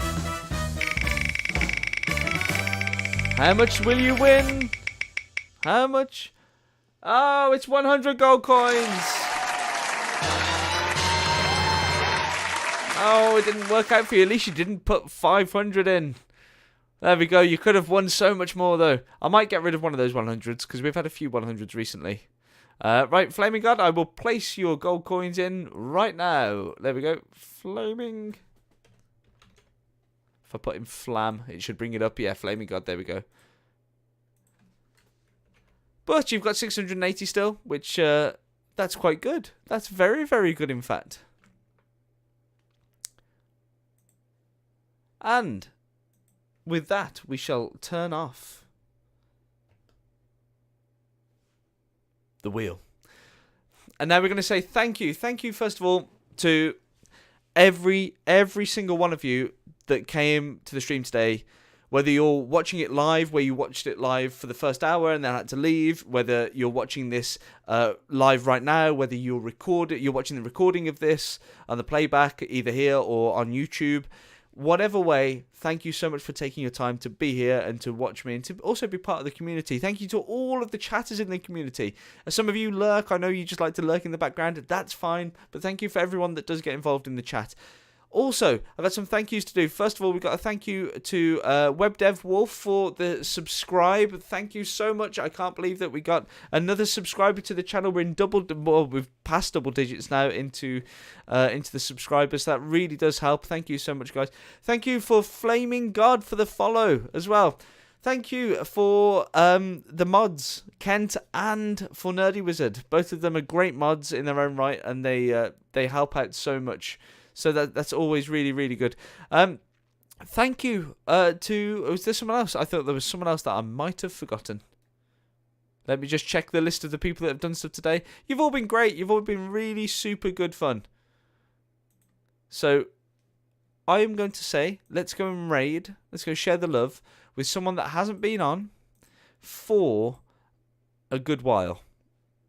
And his name is Gaming Muso, and that's who we're going to go and raid. Gaming Muso. There we are. Yep, there we are. Oh no. I think he might be having problems with his stream. Let me just check. Yes, I think we're good to raid him. So before we raid, please come and head over to our Discord. Here's our Discord information. I appreciate you you coming over and getting involved with that as well. We've got loads of fun, great stuff that's going on in the old Discord. We share a lot of laughs in there. Also, here's the raid copy and paste. So you just copy and paste that. And then when we do our raid, if you can just take a second to head over to the guy that we're raiding, paste that in, stay around for a second. I think you're going to like him. If you like him, give him a follow. You know, let him know where. It's just basically to let him know where you've come from. So let's go over and see what we can do. Let's go and start that raid. Thank you once again, guys. I'll see you tomorrow, 10 a.m. GMT. I'm playing Eye of the Beholder, which is a computerized version of Dungeons and Dragons. It's great fun. We're going to have a great laugh with that, so come along to that as well. And I'll see you guys tomorrow. Let me just hit that raid button. Hopefully we're all ready to raid. It gives us, it's like 5 seconds that we have to wait, or 3 seconds. Okay, guys, thanks once again so much. See you soon.